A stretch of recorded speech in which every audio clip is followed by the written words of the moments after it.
Story 1. Craig Neil Ogan, Jr. was born on December 18, 1954. He was a white male. He grew up in St. Louis, Missouri. His early life was not marked by major problems, but he developed unusual interests as he got older. When Craig was a teenager, he read a book called I Led 3 Lives. The book was about a man who worked as a spy and infiltrated communist groups. Craig became very interested in that kind of work. From that point on, he wanted to become a secret agent.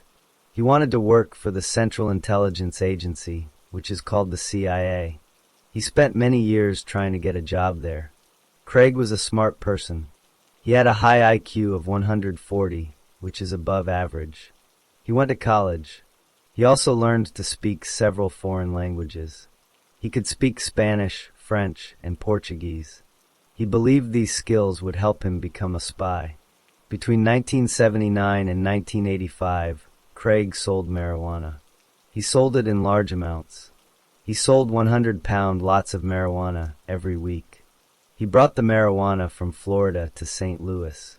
During this time, he was not working for the government. In 1988, Craig started working as a confidential informant for the Drug Enforcement Administration, which is called the DEA. He gave information to the DEA about drug dealers.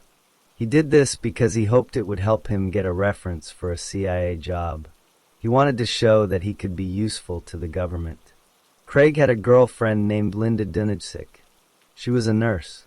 They lived together for 6 years.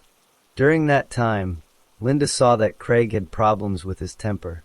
He would get angry very quickly and loudly.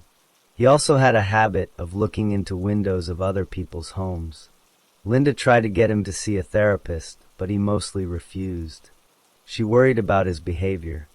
Craig had several incidents where he got into fights or arguments with people. He was charged with assault multiple times. However, each time the charges were later dismissed. He was never convicted of any crime before 1989. But many people who knew him saw that he had a short fuse and could become violent when he was upset. In late 1989, a judge in Missouri made a ruling. The judge said that Craig had to turn over some secret tape recordings he had made. These recordings were related to people he had investigated as an informant. Craig became afraid that his identity as a DEA informant would be exposed. He believed that drug dealers he had informed on would now know who he was and would try to kill him. Because of this fear, Craig asked the DEA to move him to another city. The DEA agreed. They relocated him to Houston, Texas. Craig arrived in Houston in October 1989. Once he was there, a DEA agent became his supervisor. The agent gave Craig clear instructions. Craig was told that he could not carry a weapon, ever. This was DEA policy. He was also told not to get involved in any drug deals. The agent said Craig should just let his face be known around Houston and stay out of trouble. But Craig did not follow these instructions. Even after being told not to carry a weapon, he insisted on having guns. He also kept trying to get involved in drug transactions. He wanted to prove himself, so he could eventually get that CIA job. He began going to clubs that were popular with Hispanic people and asking about buying cocaine. In early December 1989, Craig got into a serious confrontation. He was at a restaurant. He had been asking 3 men about buying cocaine. The men became suspicious. They thought Craig was a narc, which means an undercover officer. One of the men pointed a gun at Craig's head and called him a narc. Craig believed his life was in danger. On December 8, 1989, Craig Ogan was inside a restaurant in Houston. He had just been in an armed confrontation with 3 men who suspected he was a narc. One of the men had pointed a gun at his head. Ogan became very afraid. He believed the men might try to kill him. Ogan called his DEA supervisor. He told the agent that a drug deal had fallen through and that there had been an armed fight. He said he feared for his life. He asked the agent to come to the restaurant and escort him out safely. The DEA agent did not come himself. Instead, he called two Houston police officers. Their names were Darrell O'Leary and Stephen Hanner. The agent asked them to go to the restaurant and take Ogun away from there. The two officers arrived at the restaurant. When they met Ogun, they saw that he was extremely excited and upset. Officer O'Leary said that Ogun was impatient, hostile, and loud. Ogun told the officers that he needed to go to his apartment. He said he had to remove papers and tapes that were related to his DEA work. The officers agreed to take him there. When they reached Ogun's apartment, the officers watched him pack his belongings. They saw him put several weapons into his bags. There was a .38 caliber pistol. There was also a sawed-off shotgun, and there were at least 2 large hunting knives. Ogun was carrying these weapons even though the DEA had told him he was not allowed to have any deadly weapons. After Ogun finished packing, the officers followed him as he drove his car to a motel. The motel was called the Astro Motor Inn. It was located on South Main Street in Houston. Ogun checked into a room. The two officers left him there at around 9 p.m. Several hours passed. At about 12:30 a.m. on December 9th, 1989, Ogun went to the motel office. He wanted to make long-distance telephone calls, but the motel would not let him charge the calls because he had not left a deposit. He also complained that the heater in his room was not working. The desk attendant tried to help him, but Ogun became louder and more upset. He left the office, then came back again. This time he said he did not want to pay for the calls and demanded his money back. He started kicking at the office door. The desk attendant became scared and called 911 for help. Ogun left the motel office before the police arrived. He walked outside and looked across the street.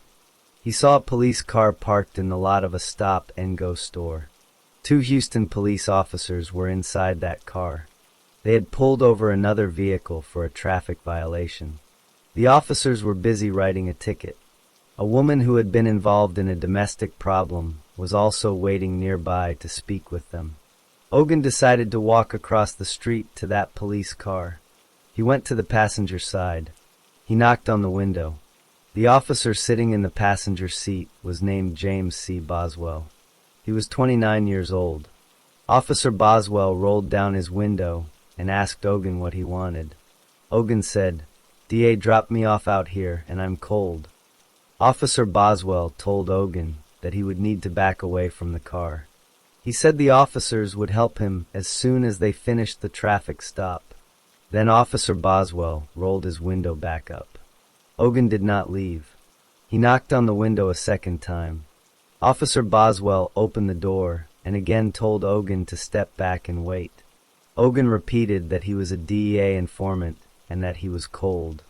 Officer Boswell told Ogun a third time that he would have to wait.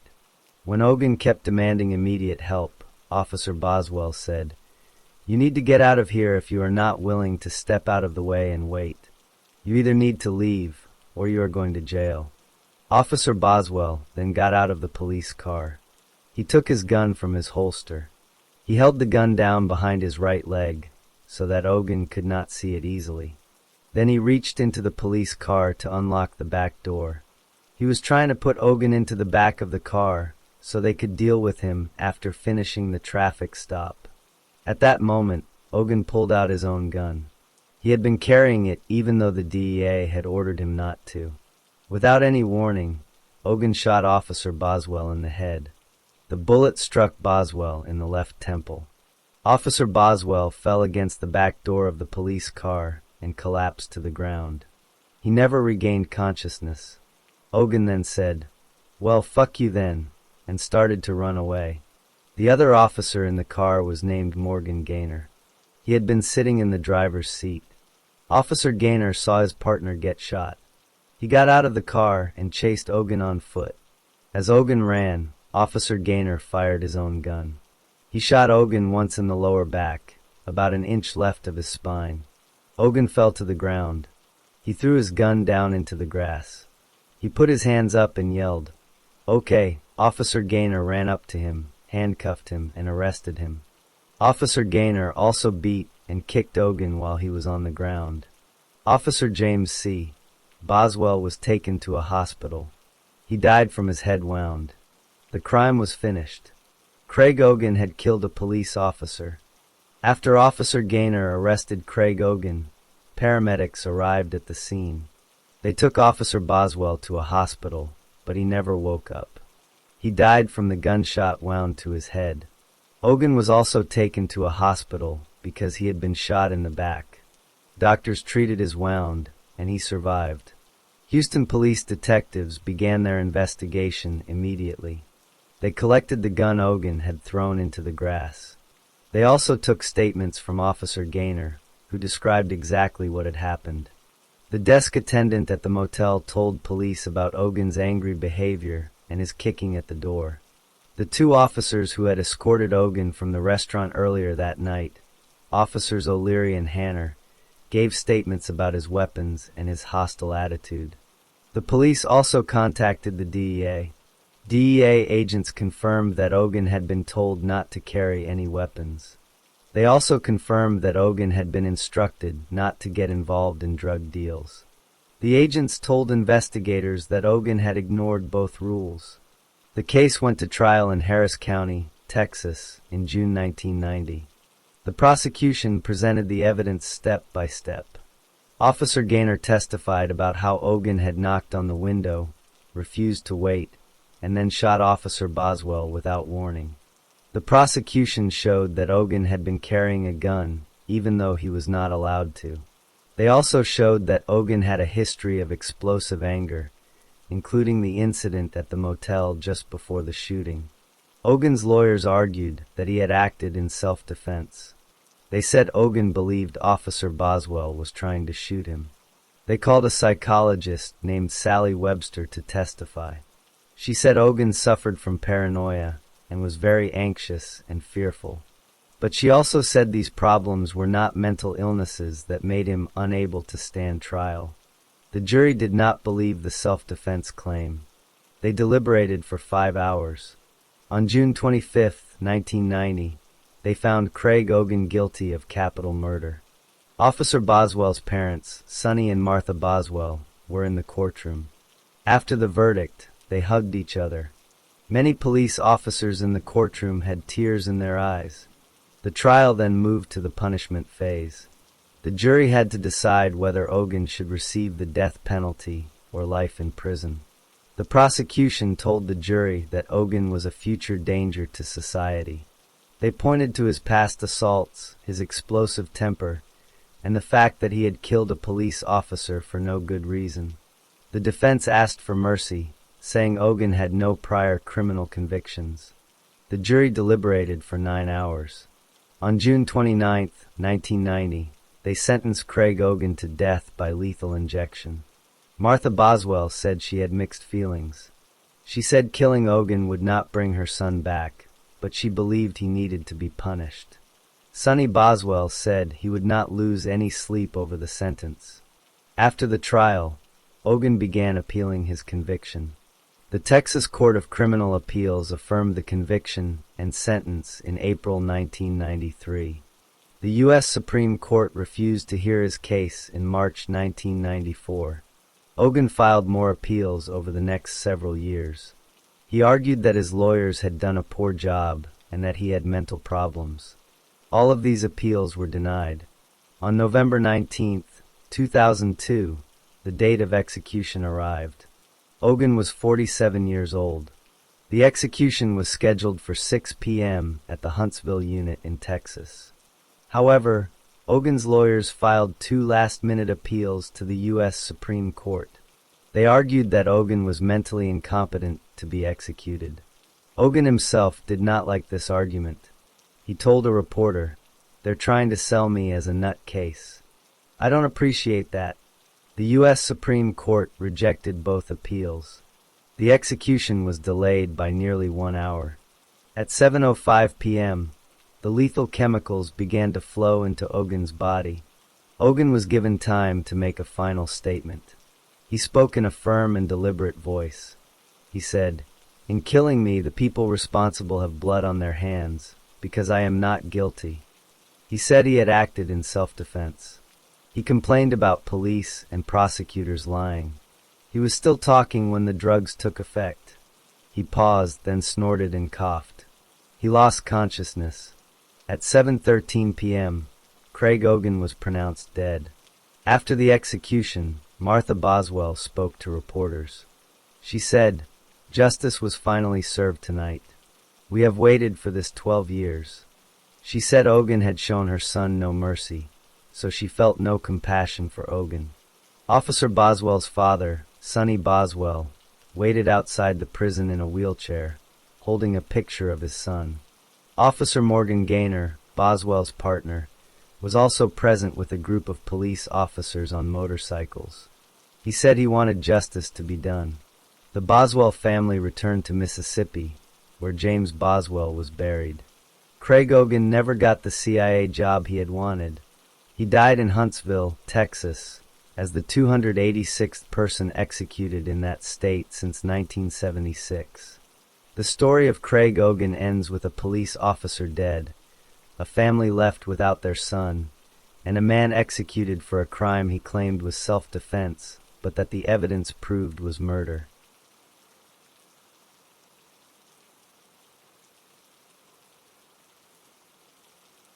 Story 2. William Robert Jones Jr. was born on December 9, 1964. He was born in Kansas City, Missouri. His family was working class. He had one older sister. He was the younger child. His parents fought often. They fought verbally and physically. They also used alcohol and marijuana. They sometimes had sex in front of William and his sister. This happened when William was a child. William's father was hot-tempered. The father believed children should be raised by making them afraid. He beat William with a belt. On one occasion, the father broke a guitar over William's head. The father also threw William's sister by her hair. William's mother sometimes stopped the abuse. William later said that without her help, he would not have survived. When William was 12 years old, his parents divorced. His mother could not support him because she had been a housewife. So William and his sister lived with their father. The father's violence became less severe after the divorce. William later believed the father's anger had been aimed at the marriage, not at the children. At age 12, William also started spending time with his sister's older friends. He began using marijuana. He also became sexually active at a young age. His grades in school were only passable. He skipped classes often, but he liked art class. He was good at drawing and painting. When William was 16, his father remarried. The new stepmother had a young daughter. William got along with his stepsister, but the stepmother saw William as a bad influence. She wanted a clean, controlled home. William tried to behave well. He got better grades. He worked jobs even on school nights. One day William took a day off from work without telling anyone. When his father found out, the father beat William in the face with a closed fist. The beating was very bad. William later said the stepmother stood behind the father with a smile on her face. William knew he had to leave. William's mother had found a good job by then. She took William in again. At first things went well, but his mother had not remarried. She saw William as an obstacle to finding a new husband. Then she found marijuana in William's bedroom. She kicked him out. He was 17 years old. He had nowhere to go. He joined the United States military. He served for a short time. He received an honorable discharge. After leaving the military, he returned to civilian life. He started using drugs again. He also set a goal to have sex with as many women as possible. His sister had become an exotic dancer at age 15. She introduced William to that world. He became a male stripper. He performed erotic dancing. After some time, this lifestyle did not satisfy him. He returned to painting. He painted portraits of nude women. His father saw these paintings and became interested. This was the first time William and his father had bonded since the abuse. Around this time, William found a company that wanted to hire him for his art. It was a famous card maker. They were ready to hire him immediately. In July 1985, William went to the Liberty Memorial in Kansas City. This was a park. Two men attacked him there. They beat him badly. He suffered a skull fracture. He also had a brain contusion on the left temporal and parietal lobes. He had a hematoma and swelling in the right temporal lobe. He stayed in St. Mary's Hospital for over a week. After he got out of the hospital, his family noticed changes. He became moody and impulsive. He had trouble controlling his temper. He worked out on a punching bag until his knuckles bled. One time he hit himself in the head with a glass in an irrational frenzy. He needed emergency room treatment for the cuts. William carried a gun for personal protection after the July 1985 beating. He was afraid of being attacked again. In late 1985, William was jogging at the Liberty Memorial Mall. There he met an older man named Stanley Albert. They talked about Albert's new car. They became friends. The friendship centered on the car. Albert suggested he might sell the car to William. After William Jones met Stanley Albert in late 1985, the two men continued to see each other. They had a homosexual relationship. Jones was 21 years old. Albert was 49 years old. Jones sometimes worked as a male stripper. In November 1985, Stanley Albert bought a new car. It was a white 1985 Camaro Z28. Jones saw the car and wanted it. Starting in December 1985, Jones began telling several people that his father was going to help him get a white Camaro. This was not true. His father had not promised him any car. Jones was laying the groundwork. He wanted people to believe he would soon own a white Camaro. On January 16, 1986, at 4:30 in the afternoon, Stanley Albert drove his white Camaro to the front of Jones's apartment. Albert had come to keep an appointment with Jones. Jones asked his roommate for a blanket. The roommate gave him one. Jones told the roommate that his new car had arrived. He said he was going to pick up some new tires. He said he did not want to get the car dirty. Then Jones left with Albert in the white Camaro.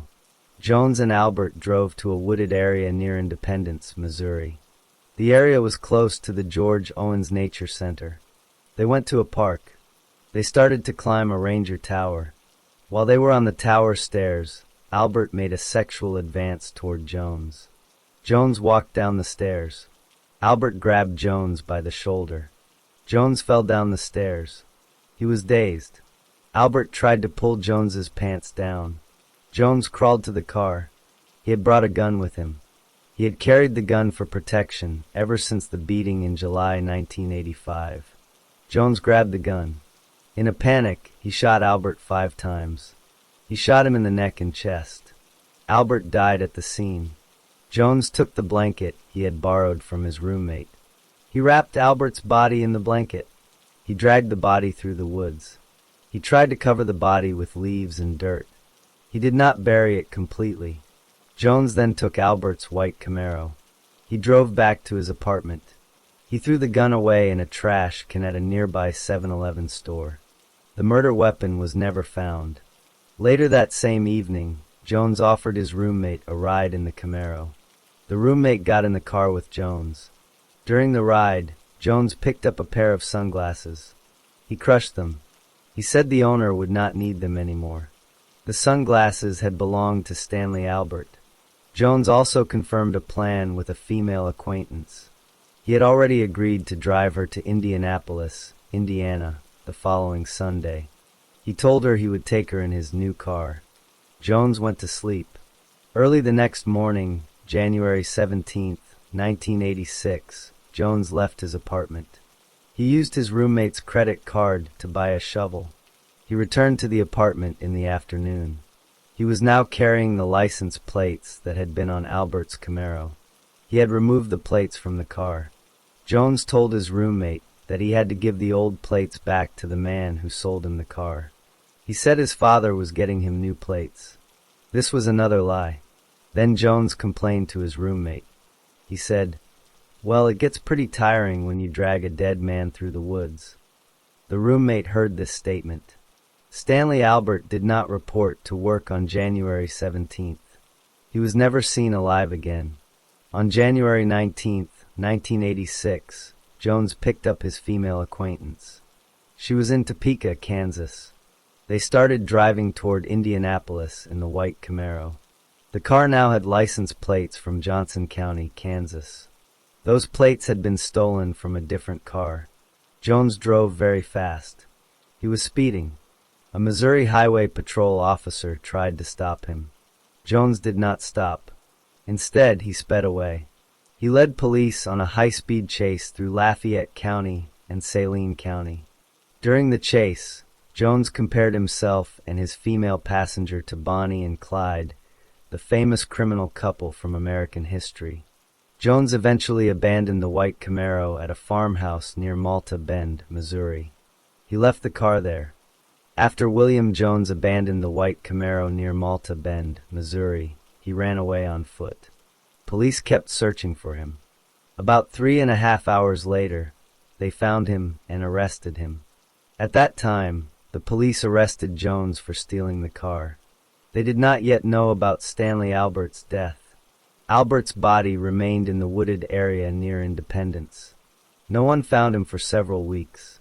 The body was wrapped in the blanket Jones had borrowed from his roommate. On March 2nd, 1986, almost 6 weeks after the murder, someone found Albert's body. The body was in the woods near the George Owens Nature Center. The medical examiner examined the body. The examiner said Albert had been dead between 2 weeks and several months.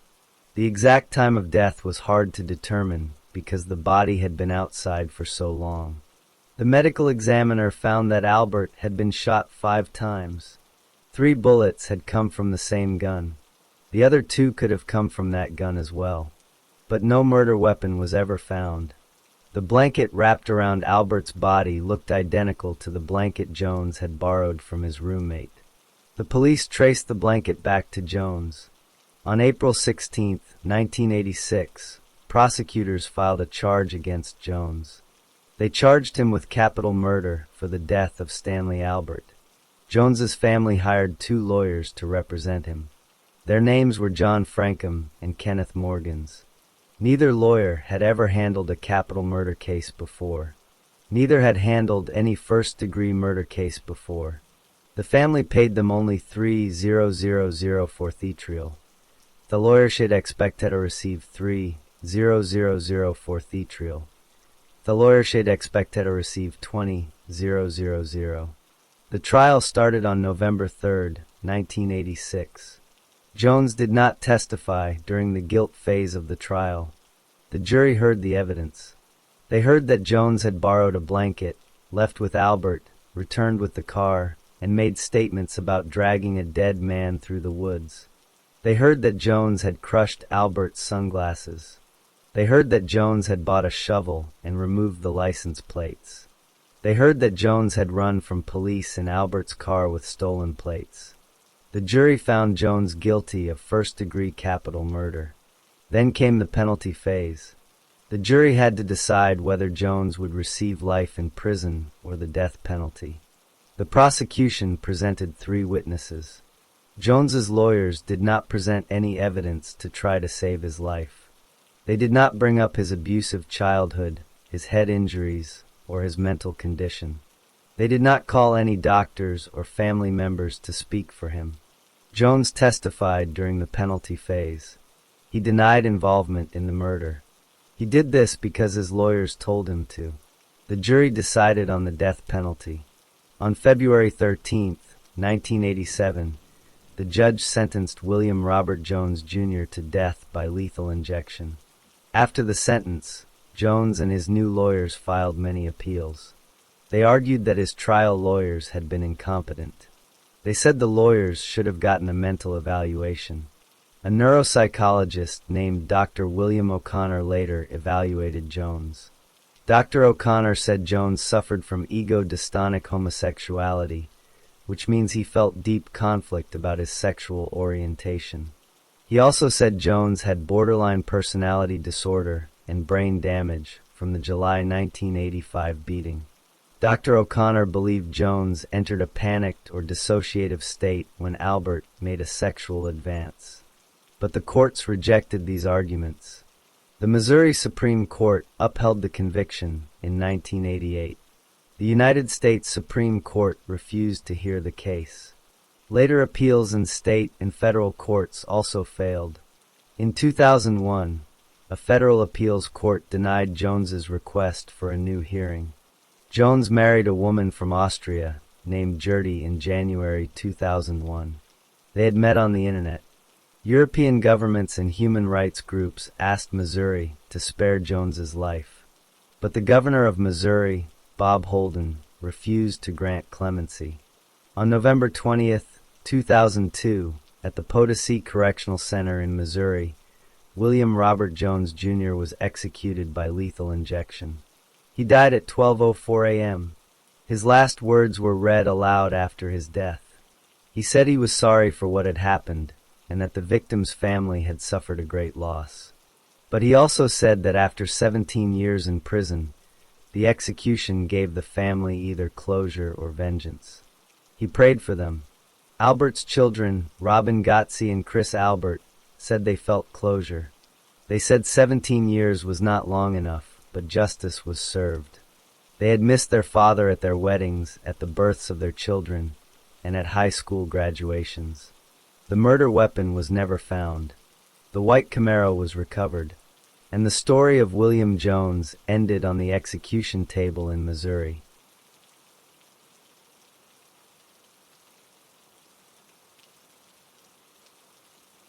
Story 3.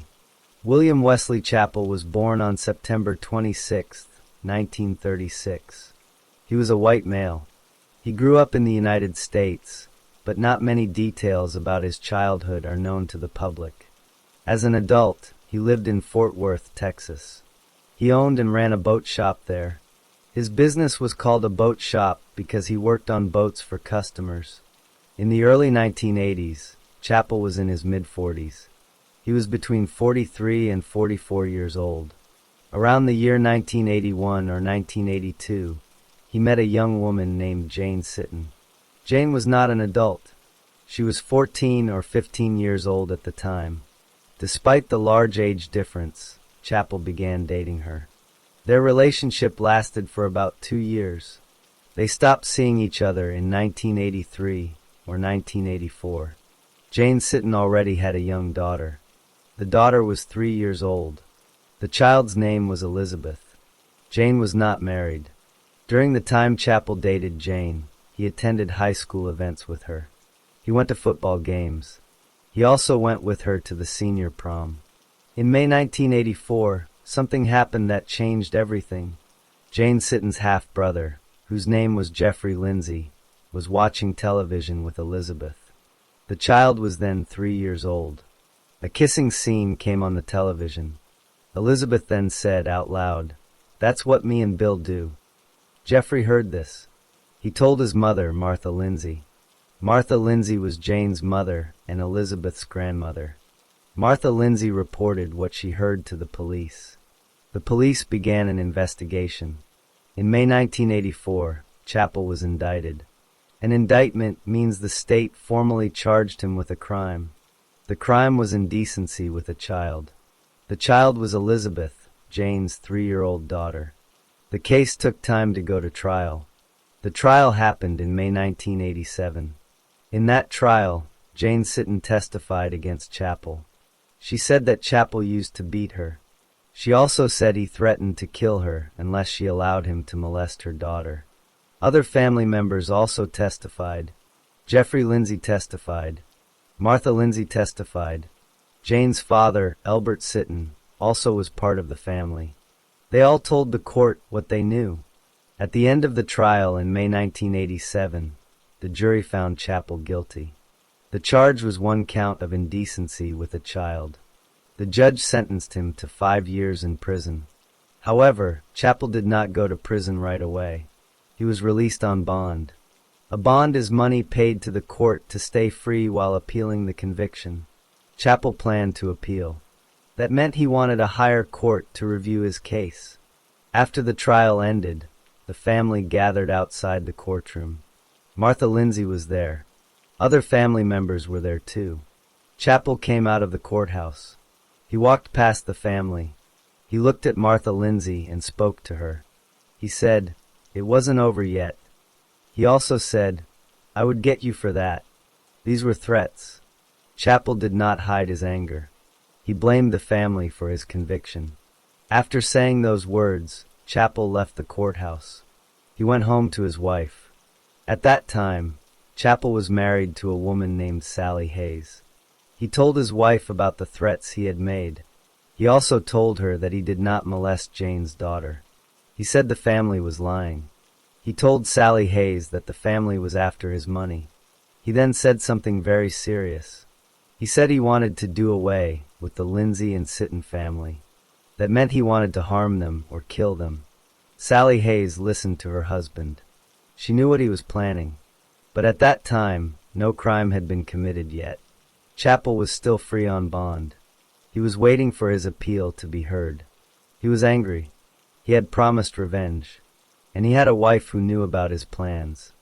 After Chappell told his wife Sally Hayes that he wanted to do away with the Lindsay and Sitton family, he began taking actions to make that happen. The first attempt happened in January 1988. Sally Hayes agreed to drive Chappell to the home where Martha Lindsay lived.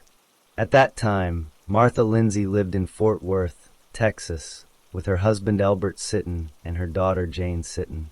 Jane was the former girlfriend of Chappell. That was the same house where the family had lived when the indecency trial took place. Before the drive, Chappell bought gasoline. He put the gasoline into jugs. He took the jugs with him in the van. Sally Hayes was driving. She let Chappell out of the van near the Lindsay home. Hayes then drove around the neighborhood for about 15 minutes. Chappell went toward the house with the gasoline jugs. After some time, Chappell used a flashlight to signal Hayes. That was the sign she was waiting for. She drove back and picked him up. Chappell no longer had the gasoline jugs. He told Hayes that he had set fire to the Lindsay house. Then they drove away. Later, Chappell learned that the fire did very little damage to the house. More importantly, none of the people inside were hurt. No one died. No one was injured. When Chappell heard this, he became upset. His plan had failed. Because of the fire, Jane Sitton became afraid. She decided to move out of her parents' house. She left the home where her mother and father lived. After she moved out, her half-sister took her old room. That half-sister was named Alexandra Heath. Alexandra was 27 years old. She was Martha Lindsay's daughter from another relationship. She was not related to Elbert Sitton by blood, but he was her stepfather. Chappell did not know that Jane had moved out. He did not know that Alexandra Heath was now sleeping in Jane's old room.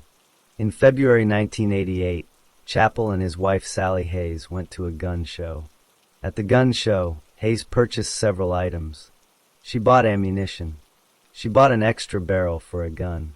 She bought a spring. She also bought a small round object that had holes in it. This object was made to fit over the barrel of a gun. That object was a part for making a silencer. After the gun show, Chappell began working on the silencer at home. He put the pieces together. He wanted the gun to make less noise when fired. In March 1988, Chappell and Hayes went to a Radio Shack store. Radio Shack sold electronic items. At that store, they bought 2 walkie-talkies. Walkie-talkies are small radios that allow 2 people to talk to each other from a distance. Chappell planned to use one walkie-talkie and give the other to Hayes.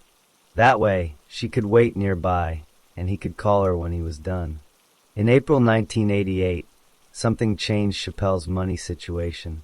He had filed a personal injury lawsuit against a church. The lawsuit was not related to the family. The church agreed to settle the case. Chappell received a cashier's check for $66,000. That was a large amount of money. That same month, Chappell and Hayes went to Hornbeak, Tennessee. Hayes owned a house there. Chappell brought $60,000 of his settlement money with him. He put that money into certificates of deposit at a bank in Tennessee. Certificates of deposit are a way to save money safely. Chappell did this because he was afraid the Lindsay and Sitton family would try to take his money. He wanted to hide it away. While in Tennessee, Hayes later testified that Chappell told her his plan. He said he planned to return to Texas. He planned to go back to the Lindsay home. He said he intended to kill anyone who happened to be inside the house. On May 3, 1988, Chappell and Hayes left Tennessee in a van. They started driving at 10:30 in the morning. They drove from Tennessee to Fort Worth, Texas. The drive took about 10 hours. They arrived in Fort Worth around 8:30 in the evening. Instead of going straight to the house, they stopped at a grocery store. Hayes went into the store to buy something, or to create a reason to stop. While Hayes was inside, Chappell changed his appearance. He put on dark clothing. He put on makeup to change how his face looked. He put on a wig to hide his hair. He also had a black ski mask. He had brown gloves. He carried a nylon tote bag. Inside that bag, he had several items: one walkie-talkie, a 9mm gun, a pistol, the silencer he had made, clips of ammunition for the guns, a crowbar, and wire cutters. Chappell was ready. Sometime after 9 o'clock in the evening, Hayes drove the van near the Lindsay home. She let Chappell out of the van. She then drove around the neighborhood, waiting. She had the other walkie-talkie with her. Her job was to stay close, but out of sight, until Chappell contacted her. 15 to 20 minutes passed. Then Chappell used his walkie-talkie to contact Hayes. She heard his signal. She drove back to the pickup spot. Chappell got into the van. When he was inside, Chappell spoke to Hayes. He said he had shot Jane, her mother, and her daddy. He also said he had taken some money from the house. He took the money so that the scene would look like a robbery. That way the police might think a stranger broke in to steal things, not that the shooter had a personal reason. Chappell and Hayes then started driving back to Tennessee. During the drive, Chappell learned something that shocked him. The woman he shot in the bed was not Jane Sitton. It was Jane's half-sister, Alexandra Heath. He had killed the wrong person, but by then it was too late. Now this is what happened inside the house. Alexandra Heath was lying in bed. She was shot several times while she slept. She died at the scene. Medical examiners later found that she was shot 4 times in the face and twice in her right arm. Martha Lindsay and Elbert Sitton were in their bedroom. They were watching television. An intruder wearing a ski mask came into the room. The intruder demanded money. Martha Lindsay gave him money. After she complied, the intruder shot both of them multiple times. Elbert Sitton was shot 6 times, but he did not die right away. He survived the initial attack. He was taken to a hospital. Before he lost consciousness, he told a Fort Worth police officer what happened. He said an intruder wearing a ski mask had come into the bedroom. He said his wife gave the intruder money, and then the intruder shot them. Elbert Sitton also told an emergency room physician something important. He said he believed the intruder was the same man who had raped his daughter or his granddaughter. The doctor could not remember later whether Sitton said daughter or granddaughter, but the meaning was clear. Sitton recognized the shooter as the man who had molested the 3-year-old child. Martha Lindsay did not die right away either. She survived for 2 days after the shooting, but on May 5, 1988, she died from her wounds.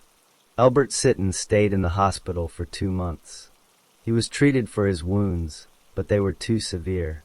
On or around early July 1988, he died from his injuries. So by the summer of 1988, 3 people were dead: Alexandra Heath, Martha Lindsay, and Elbert Sitton. Meanwhile, back in Tennessee, Chappell and Hayes tried to get rid of the evidence. They disposed of as much as they could. They got rid of the clothes, the mask, the gloves, the guns, the silencer, and the walkie-talkies. They tried to erase everything that connected them to the murders. But one thing remained. Chappell had used a van during the crime.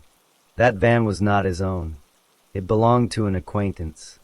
The acquaintance later testified that he and Chappell had been involved in a fraud scheme. The scheme worked like this. The acquaintance would leave his van in a parking lot. He would give Chappell the keys.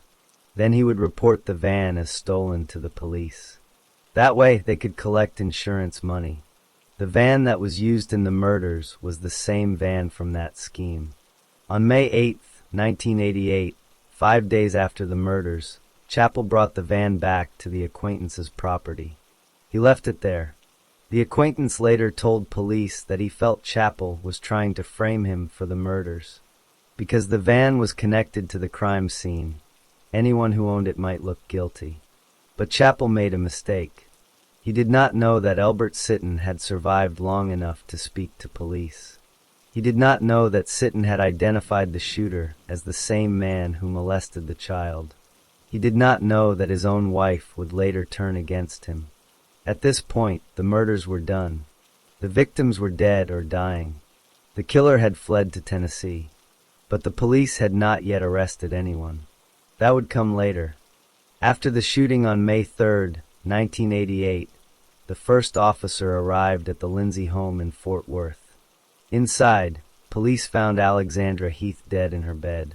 She had been shot multiple times. Martha Lindsay and Elbert Sitton were both alive but badly wounded. They had gunshot wounds. Police called ambulances. Martha and Elbert were taken to a hospital. At the hospital, Elbert Sitton spoke to an emergency room physician. Even though he was dying, he gave a clear statement. He said the man who shot him was the same man who had raped his daughter or granddaughter. He did not say the man's name, but he pointed to the earlier crime. The physician wrote down what Elbert said. Elbert also spoke to a Fort Worth police officer. He told the officer that an intruder wearing a ski mask came into the bedroom. The intruder demanded money. Martha Lindsay gave the intruder money. Then the intruder shot both of them. Elbert survived for 2 months in the hospital, but he eventually died from his wounds. Before he died, his words helped identify the shooter. Martha Lindsay died 2 days after the shooting, on May 5, 1988. She never regained consciousness to speak to police. The police now had 3 deaths. They began investigating. They looked at the family's history.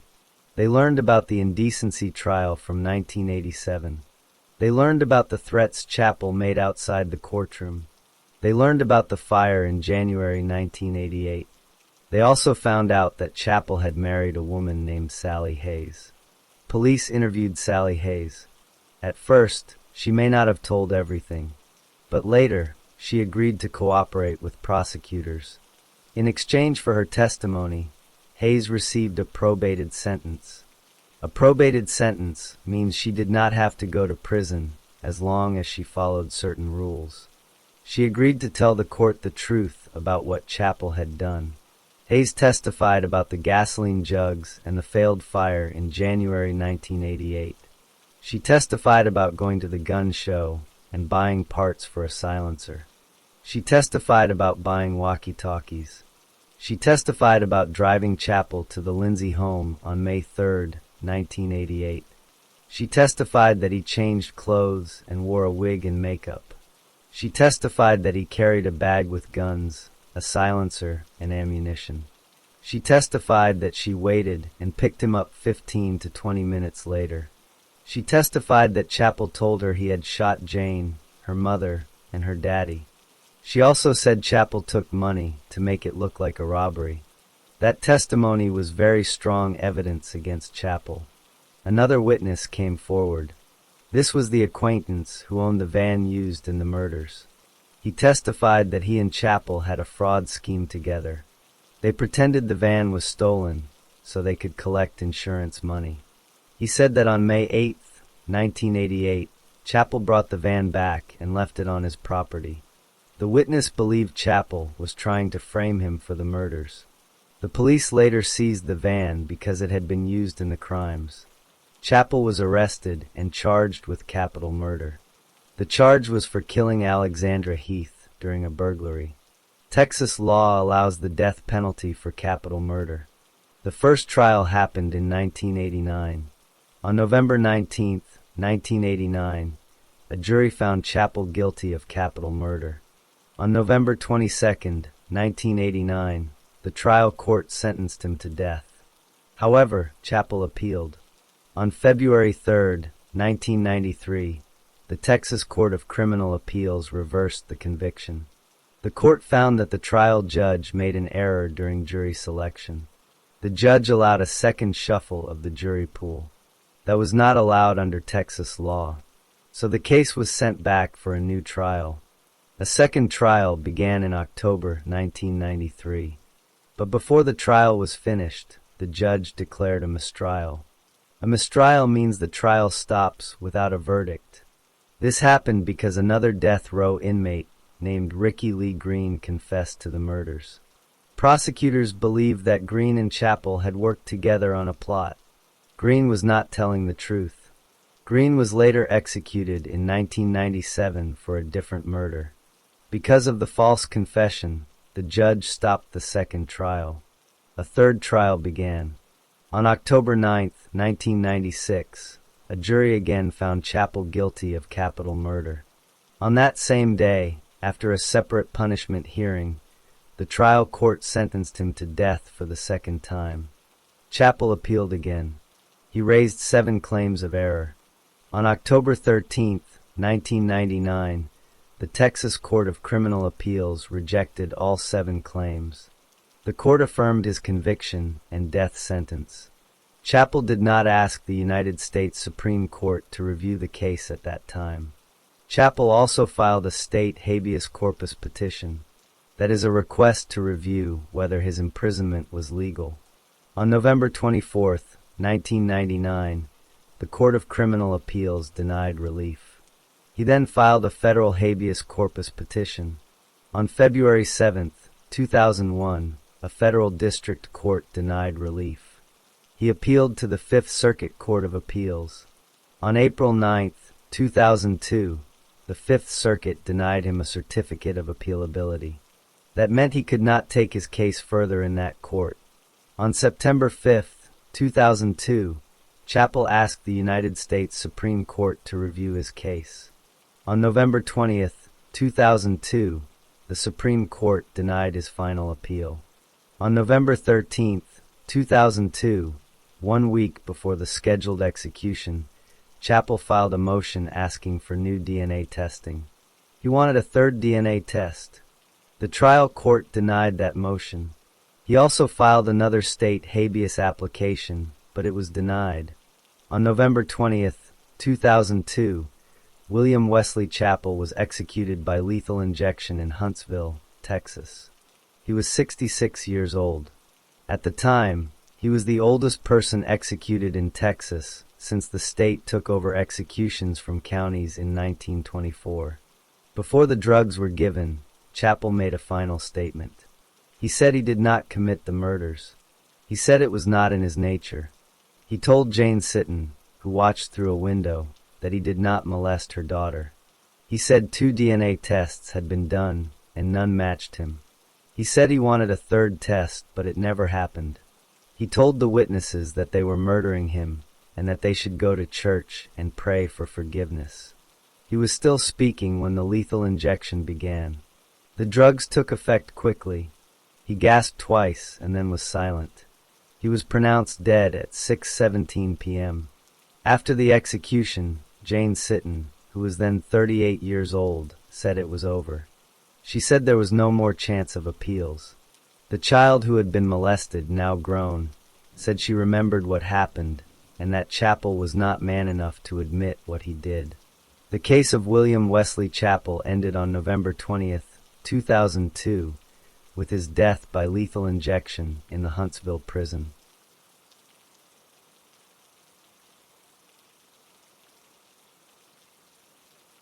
Story 4. Leonard Uresti Rojas was born on June 15, 1950. He was born in the United States. His family was of Hispanic background. Leonard had several brothers.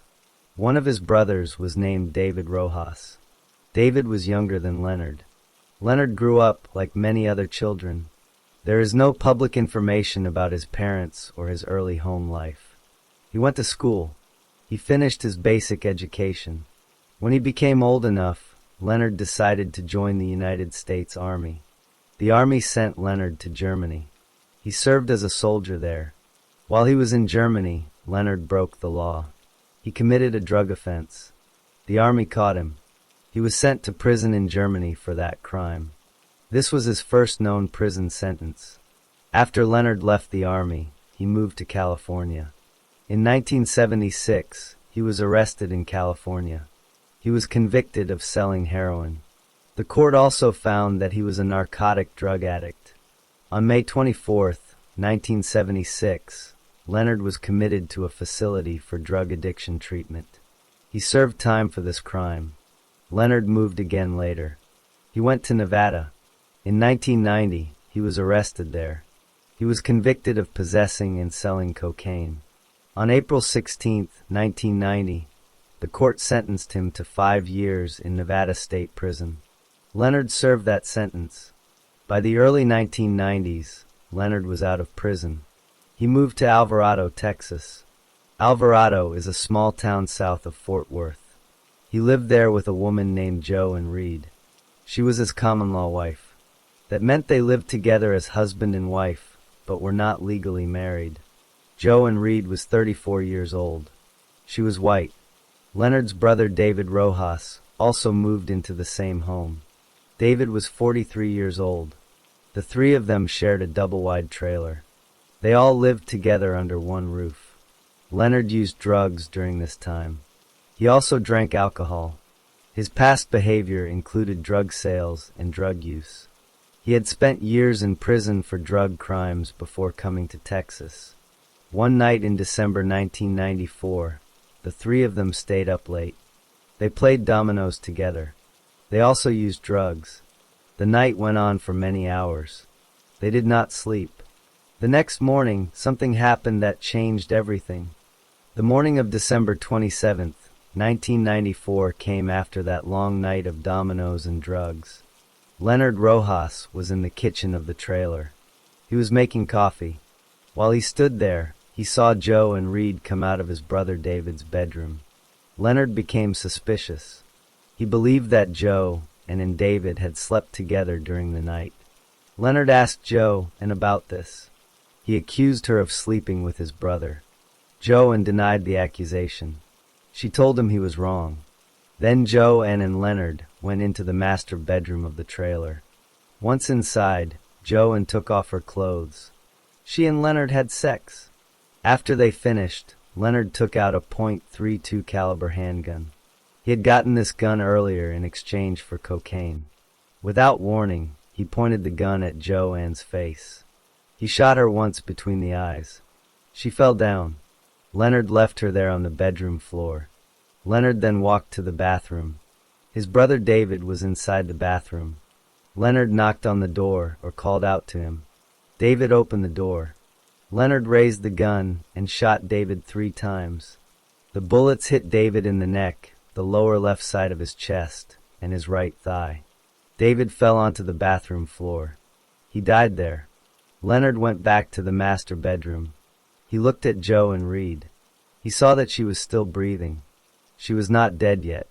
So Leonard found a plastic bag. He put the bag over Joanne's head. He tied it tightly around her neck. Then he placed pillows and blankets on top of her body. She stopped breathing and died.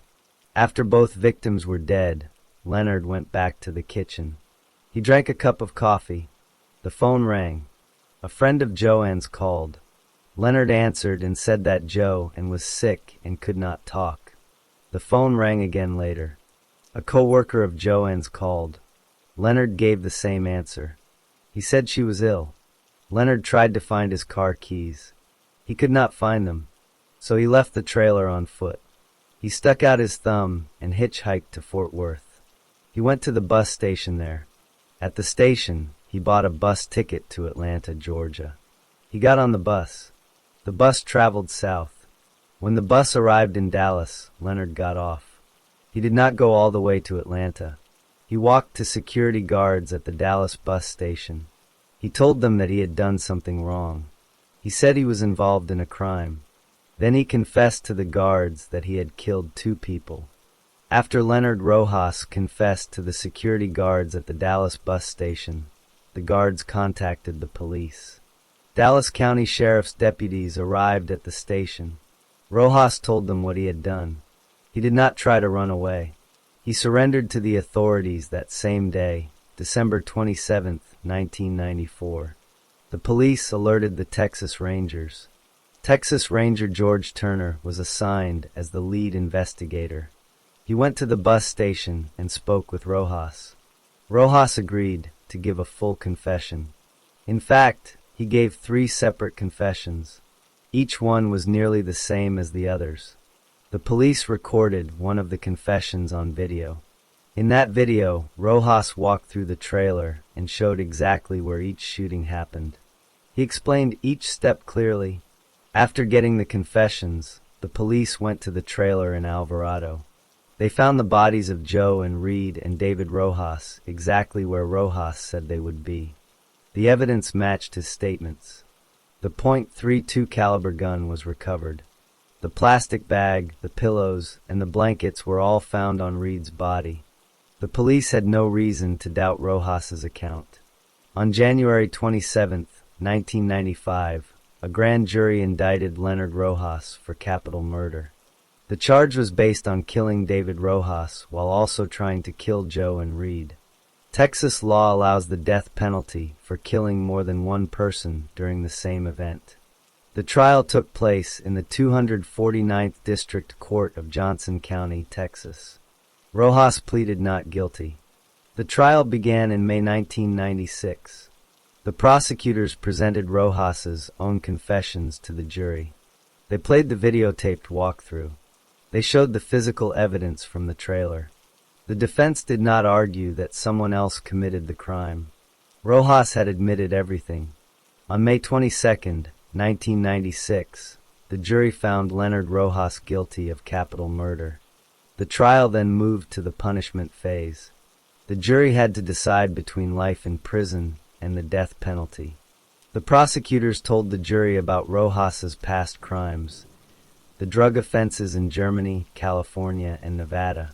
On May 31, 1996, the jury sentenced Leonard Rojas to death. After the sentence, Rojas appealed his case. The Texas Court of Criminal Appeals reviewed the trial.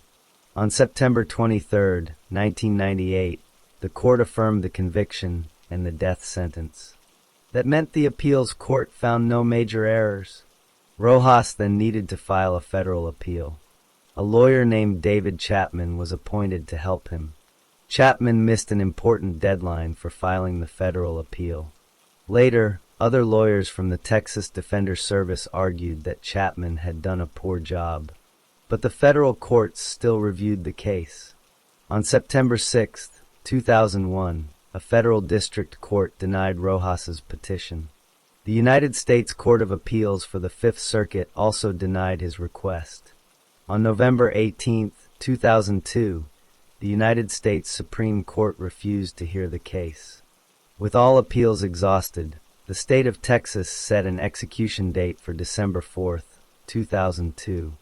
Rojas was moved to the death chamber at the Huntsville Walls unit. That afternoon, he was offered a last meal. He requested 1 whole extra crispy fried chicken, salad with Thousand Island dressing, French toast, 2 Diet Cokes, 1 apple pie, and French fries. He ate the meal. At 6:17 p.m., the warden asked Rojas if he had a final statement. Rojas declined to speak. He said nothing. The lethal injection was started. He blinked his eyes and pursed his lips. He took 2 deep breaths. Then his mouth fell open and his eyes shut tightly. He was pronounced dead 8 minutes later, at 6:17 p.m. Joe and Reed and David Rojas remained dead. Their families mourned them. Leonard Rojas showed no remorse for his actions, even in interviews before his death. The state of Texas carried out his execution as the law required. The case was closed. Leonard Uresti Rojas was executed by lethal injection on December 4, 2002, and the story of his crimes and punishment ended that night in Huntsville, Texas.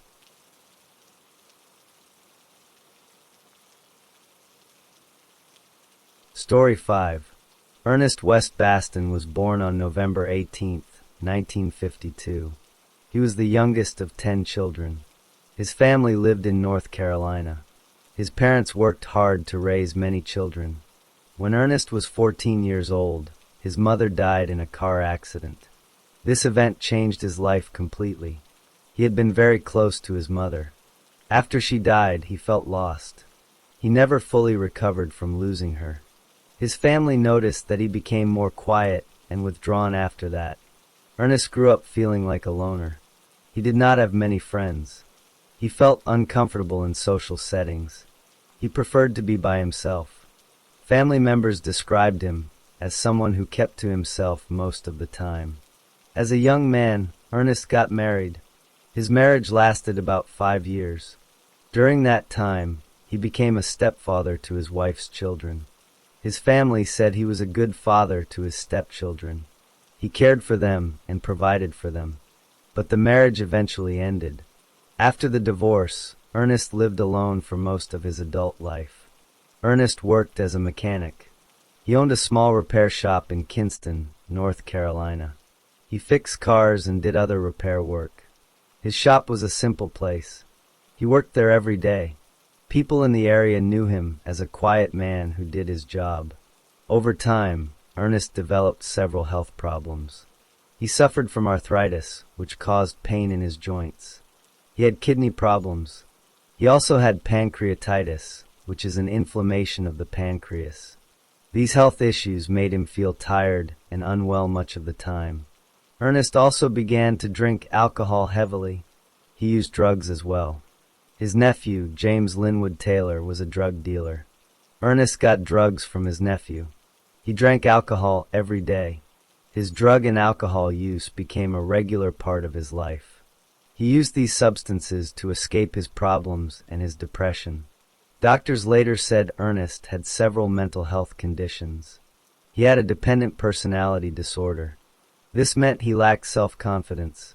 He would cling to stronger people and do unpleasant tasks for them just to keep their support. He also had an avoidance personality disorder. This made him shy and uncomfortable around others. He felt isolated easily. He also had a schizotypal personality disorder. This gave him feelings of being disconnected from his own life and from the world around him. Ernest was not a violent person in his younger years. He had no history of violent crimes. He had never hurt anyone before. He worked, he drank, he used drugs, and he stayed mostly alone. He did not have much money. His repair shop did not bring in a lot of income. He often struggled to pay his bills. By the time Ernest reached his late 30s, his life had become a cycle of work, drinking, drug use, and loneliness. His health was getting worse. His finances were getting worse. He felt trapped. He often felt depressed. He did not see a way out of his problems. His nephew Taylor stayed in contact with him. Taylor knew that Ernest was struggling. Taylor also knew that Ernest needed money. Ernest owed money to people. He could not keep up with his expenses. He felt desperate at times. One day, his nephew came to him with an unusual question. Taylor asked Ernest if he would be willing to kill someone for money. Ernest thought the idea was crazy. He said no at first. He refused to do such a thing. But Taylor did not give up. He kept talking to Ernest about it. He told Ernest that there was a lot of money involved. He said Ernest could solve all his financial problems with one job. Ernest continued to say no for a while. He thought about it but still refused. He knew killing someone was wrong. He had never done anything like that before, but his situation kept getting worse. He needed money more and more. His health was failing. His depression was getting deeper. He was drinking and using drugs heavily. His judgment was not clear. After some time, Ernest changed his mind. He went back to his nephew and asked if the offer was still available. Taylor said yes. Ernest agreed to do the job. He agreed to kill a man he did not know for money. That decision would lead him down a path he had never walked before. After Ernest Baston agreed to kill a man for money, his nephew James Linwood Taylor began making plans. Taylor told Ernest that the victim was Billy Carlisle White. Billy White was an insurance salesman from Kinston, North Carolina. He sold life insurance policies to people. Taylor explained that Billy's wife, Sylvia Ipock White, wanted her husband dead. She wanted to collect his life insurance money. She had been trying to kill him for at least a year before she asked Taylor for help. Sylvia had already tried other ways to kill her husband. She tried to poison him with wild berries. She tried to poison him with poisonous plants. None of those attempts worked. So she turned to Taylor, who was a drug dealer and someone she knew. Taylor then asked his uncle Ernest to be the person who would pull the trigger. Ernest agreed because he needed money and was in a bad place in his life. Taylor came up with a plan to lure Billy White to a remote location where the killing could happen without witnesses. Taylor pretended to be a wealthy businessman from out of town. He called himself Tim Connors. He told Billy White that he had just bought some property in Jones County, North Carolina. He said he wanted to buy a large life insurance policy. Billy White believed the story. He thought he was going to meet a new customer. Taylor arranged the meeting for Sunday, January 20th, 1992. He told Billy to come to a wooded rural area in Jones County at 8:30 in the evening. The location was a remote logging road off a highway. There were no houses nearby. No one would see what happened there. On the day of the murder, Taylor and Baston drove to the meeting spot together. They arrived early and waited. Baston brought a 12-gauge shotgun with him. He placed the shotgun on the ground next to the driver's side of the car. He wanted to have it ready when Billy arrived. At the arranged time, Billy White drove to the location. He parked his car. He got out and walked toward Taylor. Taylor got out of his car and introduced himself as Tim Connors. Billy had no reason to suspect anything was wrong. He believed he was about to sell an insurance policy. Then Taylor said he needed to use the bathroom. He stepped away to the other side of the road. This was a trick. Taylor moved away so that he would not be too close when the shooting started. He wanted to create distance between himself and the gunfire. After Taylor moved away, Baston got out of the car. He picked up the shotgun from the ground. He pointed the gun directly at Billy White. Then he pulled the trigger. The gun did not fire. Baston had forgotten to pull the hammer back first. The shotgun had a hammer that needed to be cocked before it would shoot. Baston had not done that. So when he pulled the trigger, nothing happened. Billy White saw the gun pointed at him. He saw that it did not fire. Witnesses later described that Billy had the look of a startled deer. He was frozen in shock. He realized someone was trying to kill him. Baston then pulled the hammer back on the shotgun. He aimed again at Billy. He pulled the trigger a second time. This time the gun fired. The shotgun blast hit Billy White in the upper chest. The force of the blast knocked Billy to the ground. He fell onto his back, lying face up on the dirt road. Billy was still alive after the first shot. His aorta, which is the main artery coming from the heart, was nearly torn apart. But he did not die right away. He would have remained conscious for some period of time. He would have felt pain from the wound. Baston did not stop there. He removed the spent shell casing from the shotgun. He loaded a new shell into the gun. Then he walked toward Billy, who was lying face up on the ground. Baston stood directly over him. From that position, Baston shot Billy a second time. The second blast hit Billy in the lower left abdomen. The medical examiner later said that Billy White bled to death from the massive shotgun wounds to his chest and abdomen. He died at that spot on the logging road. After the killing, Baston and Taylor got back into their car. They drove to Taylor's house. But soon after they arrived, Taylor realized he might have left something important at the crime scene. He thought he had left a map there. So they drove back to the logging road. When they returned, they did not just look for the map. They also went through Billy White's pockets. They took a blank check, a wallet, and a gold ring with 3 diamonds in it. Baston kept the gold ring. He put it in his pocket. Then they left the scene again and went back to Taylor's house. At Taylor's house, they took steps to destroy the evidence. They took off all the clothes they had been wearing. They burned every piece of clothing in a fire in Taylor's backyard. The fire burned for a while. Later, police would find the metal base parts of 2 spent shotgun shells in the ashes. They also destroyed the shotgun. They used a hacksaw to cut the 12-gauge shotgun into 3 or 4 pieces. Then they mixed cement in a bucket. They put the pieces of the shotgun into the bucket of wet cement. The cement hardened around the metal pieces. Then they took the bucket to a bridge. They threw the bucket of cement into the Neuse River. The gun would never be found. After they finished destroying the evidence, Taylor gave Baston $300. That was the payment for the murder.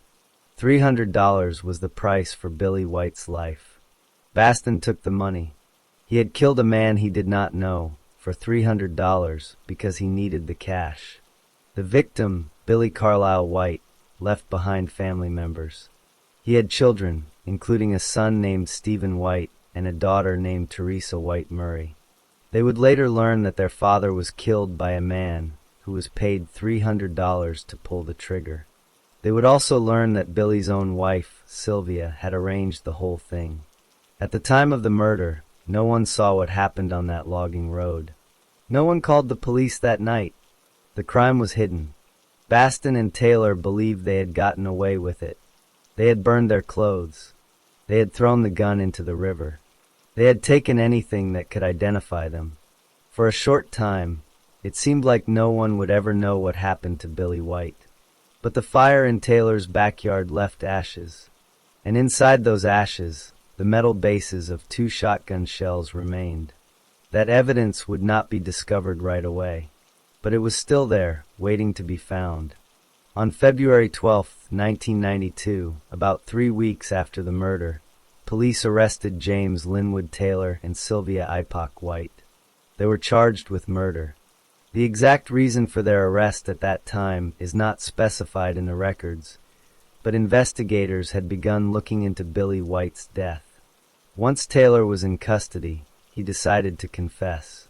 He told police everything about the plan to kill Billy White. He also told them that his uncle, Ernest Baston, was the one who pulled the trigger. When Taylor confessed, Ernest Baston was not yet arrested. Taylor went to the Jones County Sheriff's Department. He told Baston to come there as well. Taylor said he had already confessed to the murder. He advised Baston to turn himself in and speak to a special agent named Eric Smith from the State Bureau of Investigation. Baston went to the Sheriff's Department. He was interviewed by Agent Smith and a detective from the Lenoir County Sheriff's Department. At first, Baston gave some basic background information. Then he told the officers that he shot Billy White. Right after he said that, the officers stopped the interview. They read Baston his Miranda rights, which inform a suspect of the right to remain silent and the right to a lawyer. Baston signed a written form saying he understood his rights and agreed to talk. Then he gave a full confession. He explained how he shot White twice with the shotgun. He said he killed Billy White because he needed the money. Before Baston confessed, police had already found physical evidence. They went to the backyard of Taylor's house. They searched the ashes from the fire where Taylor and Baston had burned their clothes. In those ashes, they found 2 metal base portions of spent shotgun shells.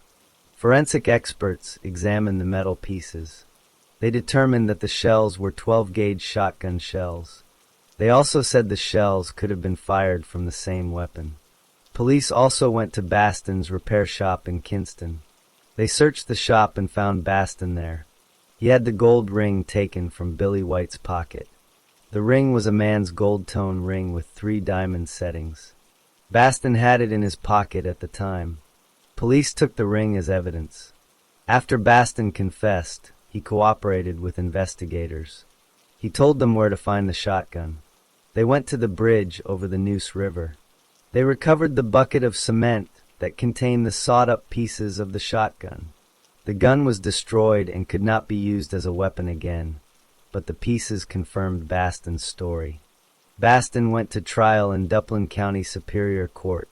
The trial began on March 15th. 1993. The judge was named Stevens.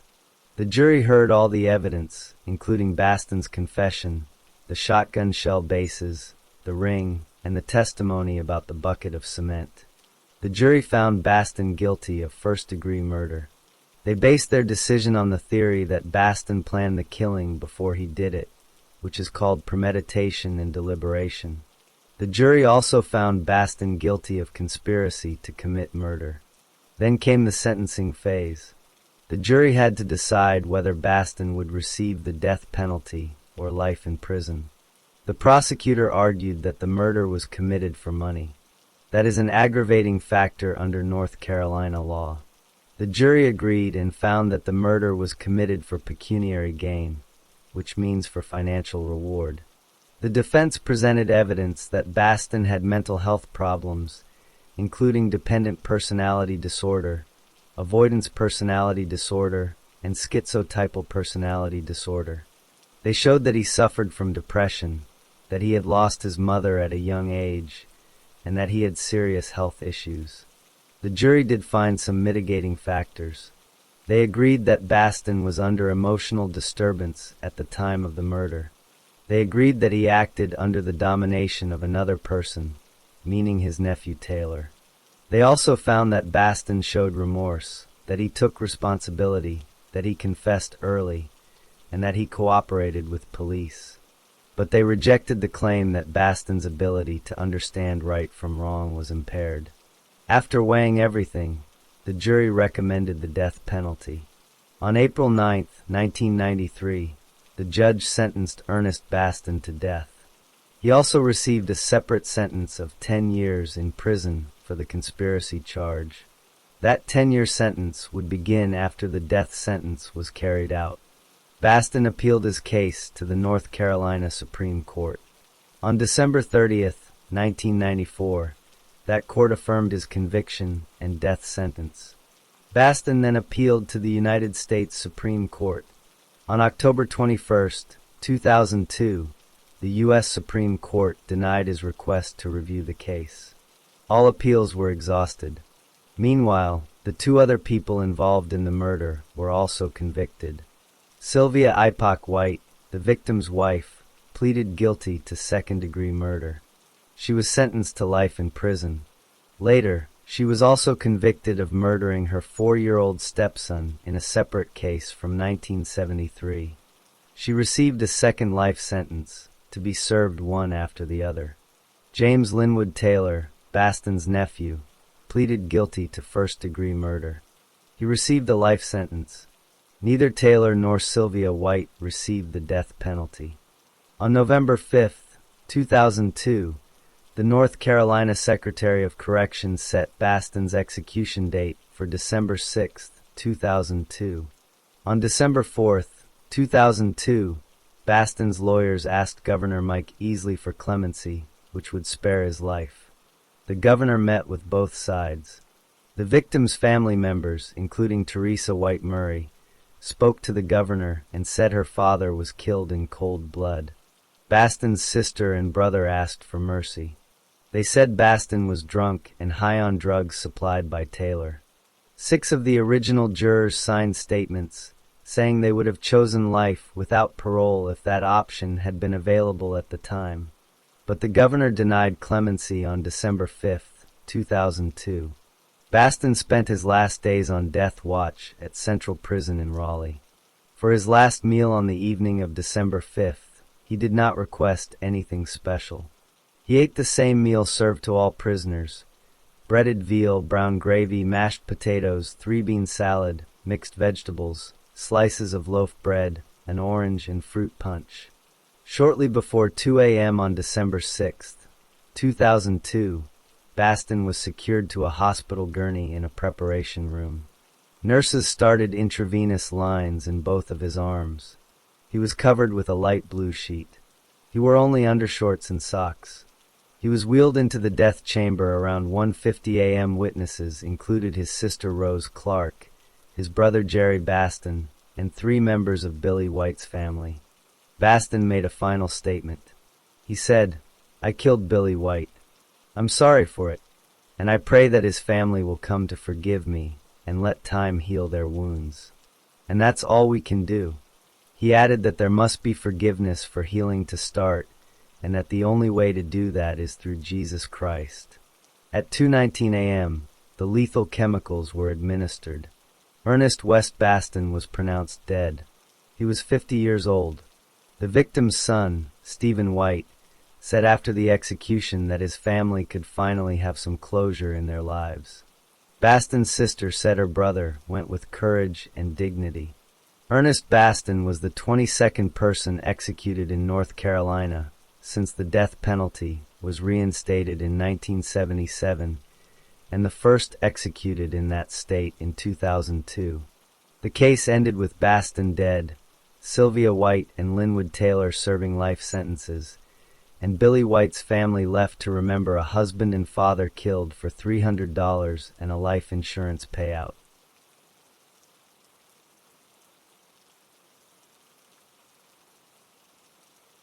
Story 6.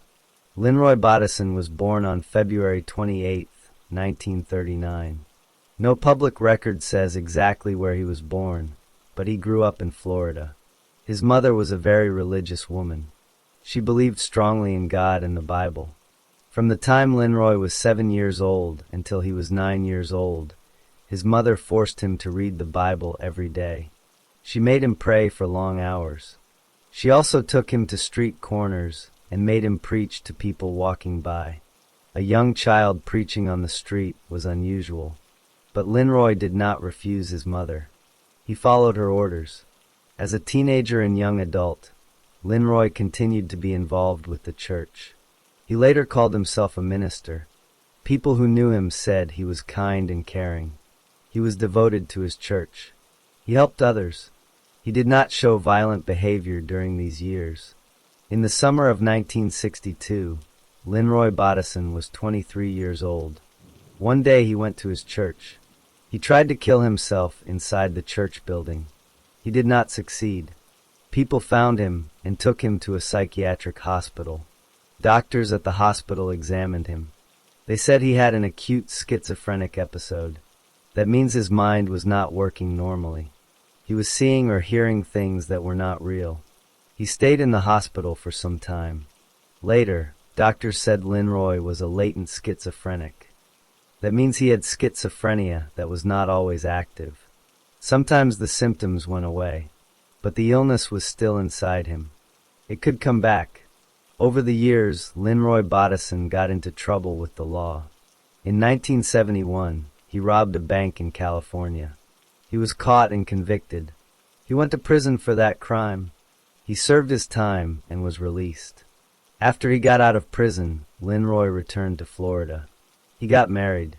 His wife's name was not shared in public records. They lived together in a house. By most accounts from neighbors and family, Linroy seemed normal much of the time. He went to church. He talked about God. He said he heard God's voice sometimes, but he did not tell most people about that. Linroy Bodison was a tall man.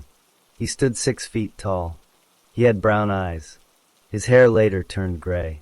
He weighed about 195 pounds. He was strong. He did not have a regular job that was written down in public records. He lived a quiet life with his wife. His mother continued to be a strong presence in his mind. He thought about religion every day. He believed in demon spirits. He believed that good and evil were fighting around him. But in the years before 1979, he did not hurt anyone. He went about his daily life. He attended church services. He talked to his minister. He stayed married. Nothing in his early life directly showed that he would commit a terrible crime. That was the state of Linroy Bodison's life in the fall of 1979. He was 40 years old. He had a wife. He had a past mental illness. He had a bank robbery from years ago. He had strong religious beliefs that sometimes became strange. He lived in Florida. And then October came. On Friday, October 26th, 1979, Linroy Bodison woke up and made a plan. He wanted money. He knew that the post office in Eatonville, Florida, had cash and money orders. Money orders are like paper checks that people buy to send money safely. Each money order was worth up to $400. Bodison decided to rob that post office. Eatonville is a small town. The post office was small. The person in charge was Catherine Alexander. She was 74 years old. She was an African-American woman. She had worked at the post office for many years. She was kind and well known in the town. Bodison went to the Eatonville post office around noon on that Friday. He walked inside. He saw Catherine Alexander behind the counter. He also saw other people in the post office. He did not wear a mask. He did not hide his face. He took out money and stole it. He also took 37 postal money orders. The total value of the money orders was about $14,800. He also took about $150 in cash. He did not use a weapon to take the money. He simply reached for it and took it. But Catherine Alexander saw him. She knew he was stealing from the post office. She could identify him later to the police. Bodison knew that, so he decided he could not leave her behind. He grabbed Catherine Alexander. He told her to come with him. She was 74 years old. He was 40 years old and strong. He led her out of the post office. As she left, she saw some people standing nearby. She whispered to them. She said, "Call the police. Tell them that man is stealing." The people heard her, but Bodison did not know she had whispered. He led her to a car. The car was a red LTD automobile. Bodison had rented that car. He opened the door and forced Catherine Alexander inside. Then he drove away. Bodison did not take Catherine Alexander to a safe place. Instead, he kept her captive. He did not let her go home. He did not let her call anyone. He held her against her will. That is called kidnapping. For 3 days, Bodison kept Catherine Alexander locked up. Part of that time, he put her inside the trunk of his car. The trunk is the closed storage space in the back of a car. It is dark. It is hard to breathe. There is no way to open it from inside. She was 74 years old. She was trapped in the dark trunk. During those 3 days, Bodison did not give her food or water. He did not let her see daylight. She was scared. She was in pain. She was locked in that small space for hours. Then Bodison decided to kill her. He took her out of the trunk. He had a knife. He stabbed her. He stabbed her 16 times. Some of the stabs were in her back. One stab was in her abdomen, which is the stomach area. She was bleeding. She was weak. But she was still alive. Bodison did not want her to live. He remembered that she had seen his face. He knew she could tell the police who robbed the post office. So he decided to make sure she could never speak. He got into his car. It was a brown Chevelle. He drove the car toward Catherine Alexander. He ran over her body with the car. Then he turned the car around and ran over her again. He did this repeatedly. He crushed her chest and her abdomen. The medical examiner later counted the injuries. Her right collarbone was crushed. Her left collarbone was crushed. Almost every rib in her chest was broken. She died from those crushing injuries. The stabbing alone did not kill her. It was the car running over her that finally ended her life. After she was dead, Bodison left her body on the side of a dirt road. He drove away. He went back to his house. He did not call anyone. He did not report what he had done. When he got home, he gave some of the stolen money orders to his wife. He told her to cash one. He did not tell her he had killed someone. He just gave her the paper. On the same Friday that the robbery happened, people at the post office remembered Catherine Alexander being led away. Some of them heard her whisper. They waited. She did not come back. They called the police as she had asked. But the police did not find her right away. Bodison acted normal for the rest of Friday and through the weekend. He went about his days. He kept his wife at home. He did not tell anyone what he had done to Catherine Alexander. But inside his mind, he believed that killing her was the right thing to do. He later told someone, "The best witness is a dead witness." That meant he thought that if a person sees a crime, That person must die so they cannot testify. By Monday, October 29th, 1979, Catherine Alexander had been dead for a day. Her body was still lying on the side of that dirt road. No one had found her yet. Bodison thought he had gotten away with the robbery and the murder. But one small action would start the chain that led to his arrest. His wife tried to cash one of the stolen money orders. The person at the bank or store recognized that the money order came from the Eatonville post office. They knew about the robbery. They called the authorities. That was the first crack in Bodison's plan.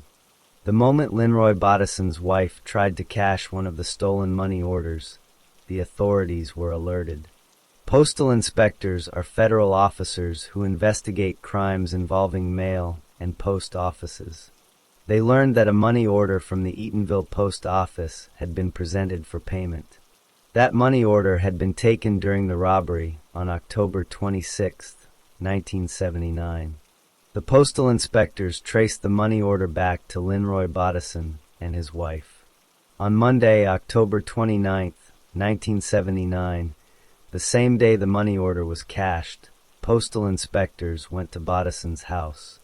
They arrested him and his wife. At that moment, Bodison did not confess. He did not tell them where Catherine Alexander was. That same night, someone found Catherine Alexander's body on the side of a dirt road. The police were called. The medical examiner came to the scene. They saw that she had been stabbed many times and run over by a car. They began to collect evidence. On Tuesday, October 30th, 1979, postal inspectors searched Linroy Bodison's house. They found many important items. They found the missing money orders. They found Catherine Alexander's shoes. They found a knife that had blood on it. The knife appeared to be the one used to stab her. They also found carbon copies of stolen checks that had been deposited into a bank by Bodison's wife. Then investigators looked at Bodison's car. He had a brown Chevelle. They examined the undercarriage, which is the bottom part of the car.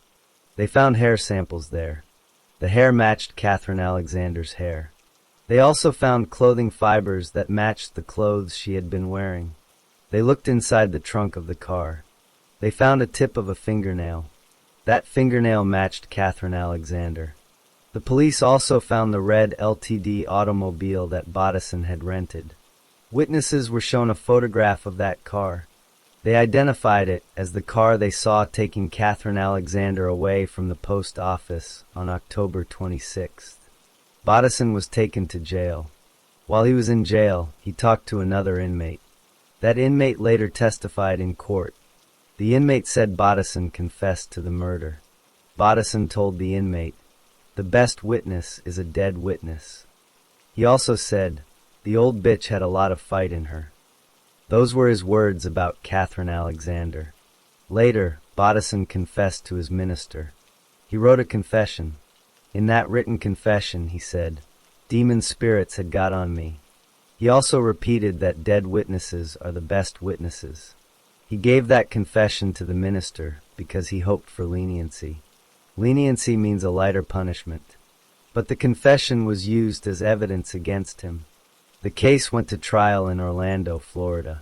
The jury was all white. Linroy Bodison was African American. The victim, Catherine Alexander, was also African American. The jury heard all the evidence. They heard about the money orders found in Bodison's house. They heard about the shoes and the knife. They heard about the hair and fibers from his car. They heard the jailhouse informant's testimony. They heard about the written confession to the minister. They also heard that Bodison had deposited some of the stolen money orders into his own bank account. Bodison's former wife, who was married to him at the time of the murder, testified. She said Bodison was away from home around noon on Friday, October 26th. She said he gave her a postal money order when he returned. She also said that on Monday, October 29th, she did not see him from 1:30 p.m. until 10 p.m. During that time, he had the brown Chevelle. The jury found Linroy Bodison guilty of first-degree murder. Then came the sentencing phase. The state brought an FBI agent who testified that Bodison had been convicted of bank robbery in 1971. That was a previous crime. Bodison's lawyers brought witnesses to speak for him. A minister, the minister's wife, and Bodison's mother all testified. They said Bodison was kind, honest, respectful, caring, and unselfishly devoted to his church. The jury recommended the death sentence. The trial judge agreed. On May 1, 1981, the judge sentenced Linroy Bodison to death. For the next 21 years, Bodison appealed his case. He took his case to the Florida Supreme Court, to the U.S. Supreme Court, and to federal courts. He argued many things. He said he was mentally retarded. He said he was insane. He said he heard voices from God. He said he was locked in a battle between Jesus and Satan. He believed that God would not let him be executed. He believed that if he stood at Catherine Alexander's grave, God would bring her back to life. Judges and psychiatrists examined him multiple times. On one side, defense psychologists said he was too mentally ill to be executed. On the other side, state psychiatrists said he understood that he was about to die and why. Under Florida law, a person cannot be executed if they do not understand the nature of the death penalty and why it was given to them. In December 2002, a death warrant was signed. Bodison's execution was scheduled for December 9, 2002. His lawyers filed last-minute appeals. They argued he was mentally retarded. The U.S. Supreme Court had recently banned the execution of mentally retarded killers. But the courts rejected Bodison's claim. His IQ scores and behavior did not meet the legal standard for mental retardation. On December 9, 2002, a circuit judge in Orlando held a hearing. State psychologist Dr. Wade Myers testified. He said that even though Bodison heard God and believed God would resurrect his victim, that did not make him insane. The judge agreed. The judge ruled Bodison competent to be executed. The Florida Supreme Court and the U.S. Supreme Court both rejected the final appeals that same day. Linroy Bodison was taken to Florida State Prison in Stark, Florida. He ate his last meal earlier because his execution had been postponed from a previous date. He had eaten barbecued ribs, French fries, onion rings, coleslaw, apple pie, and milk. On the day of the execution, he ate a regular prison meal of beef patties, cheese, and bread. He accepted a Valium pill to calm his nerves. At 5 p.m., Bodison was led into the execution chamber. He was strapped to a gurney, and 4 tube was placed in his right arm. The curtains opened so witnesses could see. Among the witnesses were Catherine Alexander's son, Hubert Alexander, and her daughter, Eunice Smith. A prison official asked Bodison if he had any last words. He said, "No, sir, no." The lethal injection was started. At 5:12 p.m. on December 9, 2002, Linroy Bodison was pronounced dead. He was 63 years old. He had spent more than 21 years on death row. No family member claimed his body. His body was cremated.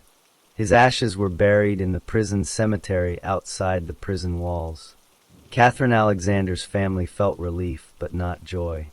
Her son Hubert said, "Nothing is going to bring my mother back. The person that did this awful thing to her is gone." The family had waited 23 years, 1 month, and 13 days for the execution to happen. The case of Linroy Bodison ended on December 9, 2002, when he was executed for the murder of Catherine Alexander, and her family was finally able to close that chapter of their lives.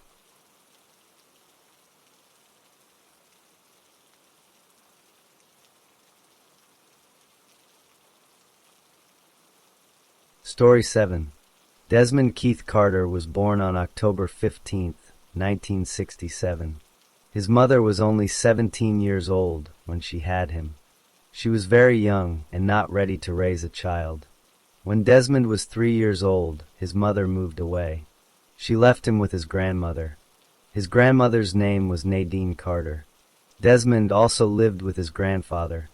His grandfather drank too much alcohol. The grandfather was an alcoholic. This made life difficult in the home. Desmond's father was not around either. His father was sent to prison for murder. So Desmond grew up without a mother or father in his daily life. His grandmother was the main person who raised him. Eventually, the grandmother left the grandfather. She took Desmond and moved to North Carolina. They settled in a town called Eden. They lived in a house there. Next door to them lived an older woman. That woman was their neighbor. As a teenager, Desmond began using drugs. He started with alcohol and then moved to other substances. His drug use got worse over time. He became addicted to cocaine and crack cocaine. He also used tranquilizers. His grandmother saw his behavior changing. She became very worried about him. Not long before the crime that would come later, Desmond's grandmother tried to get him help. She took him to a mental health hospital called Charter Hospital. She wanted them to treat his drug problem and his mental state.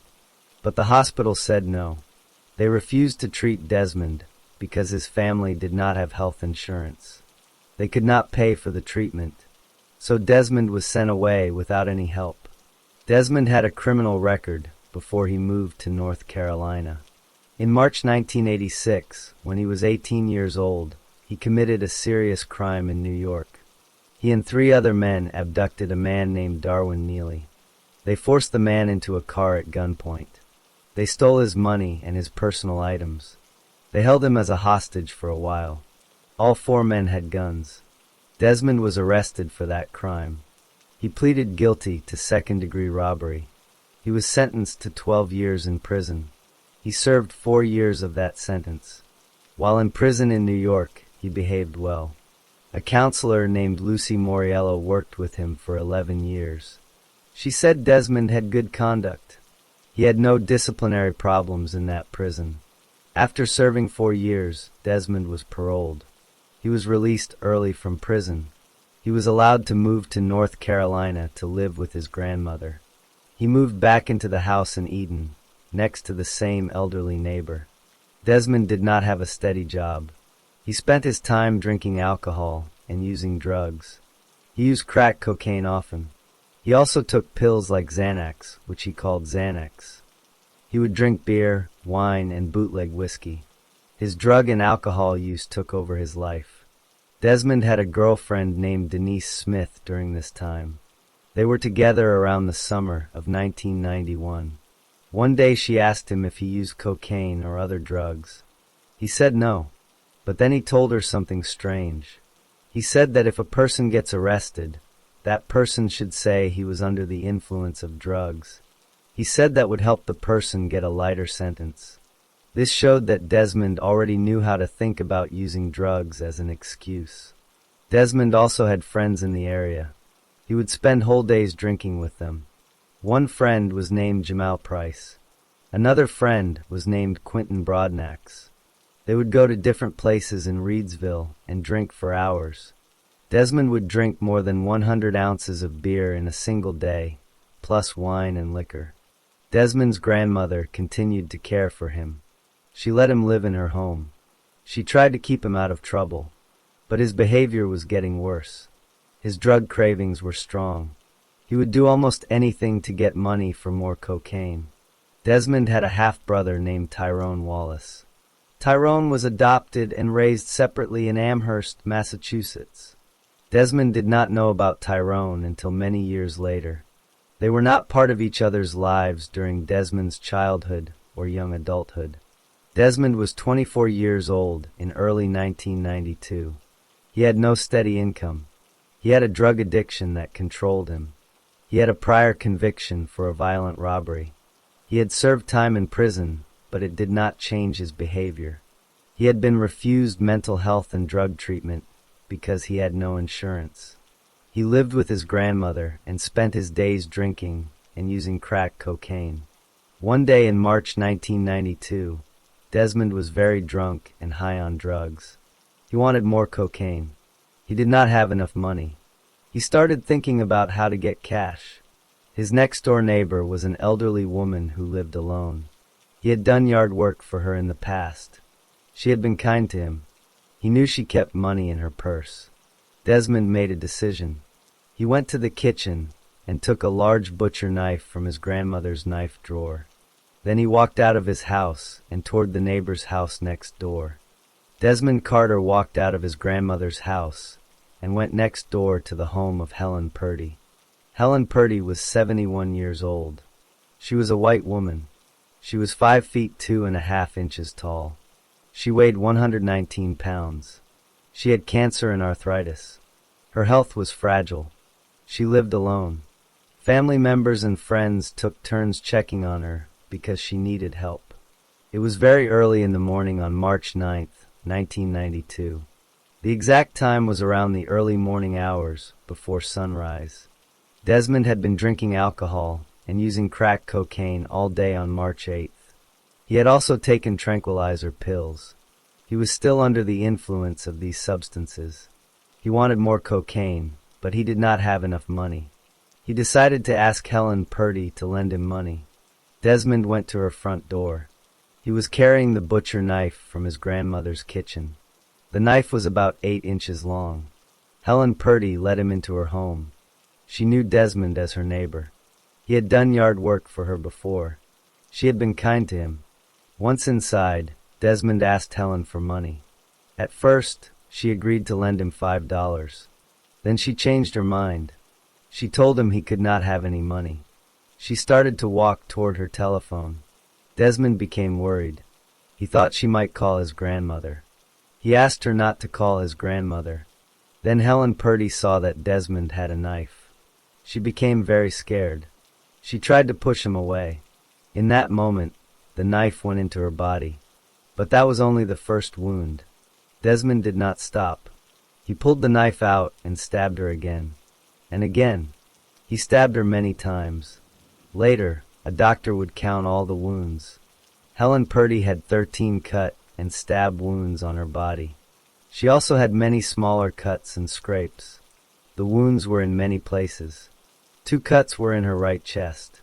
One went 4¾ inches deep. It went into the sac around her heart. The other cut also went into her liver. 2 more cuts were in her left chest. One went 4½ inches deep. Another went 6 inches deep. Both went into the sac around her heart and into her liver. 2 wounds were in her left armpit. One went 6 inches deep. Another went 3½ inches deep. She had wounds on the back of her left arm. 2 of those cuts went all the way through her arm. She had a cut on her lower lip. She had a 1-inch cut near her left ear. She had a 1/2-inch cut below her left jaw. She had scratches and cuts on both wrists. 1 finger on her left hand had a cut 5 1/8 inches long. That was a defensive wound. That meant she tried to protect herself with her hand. She had a large cut on the left side of her neck. That cut was 4 inches long and went down to the bone. None of the wounds killed her right away. The doctor later said it would have taken several minutes for her to die. She suffered during those minutes.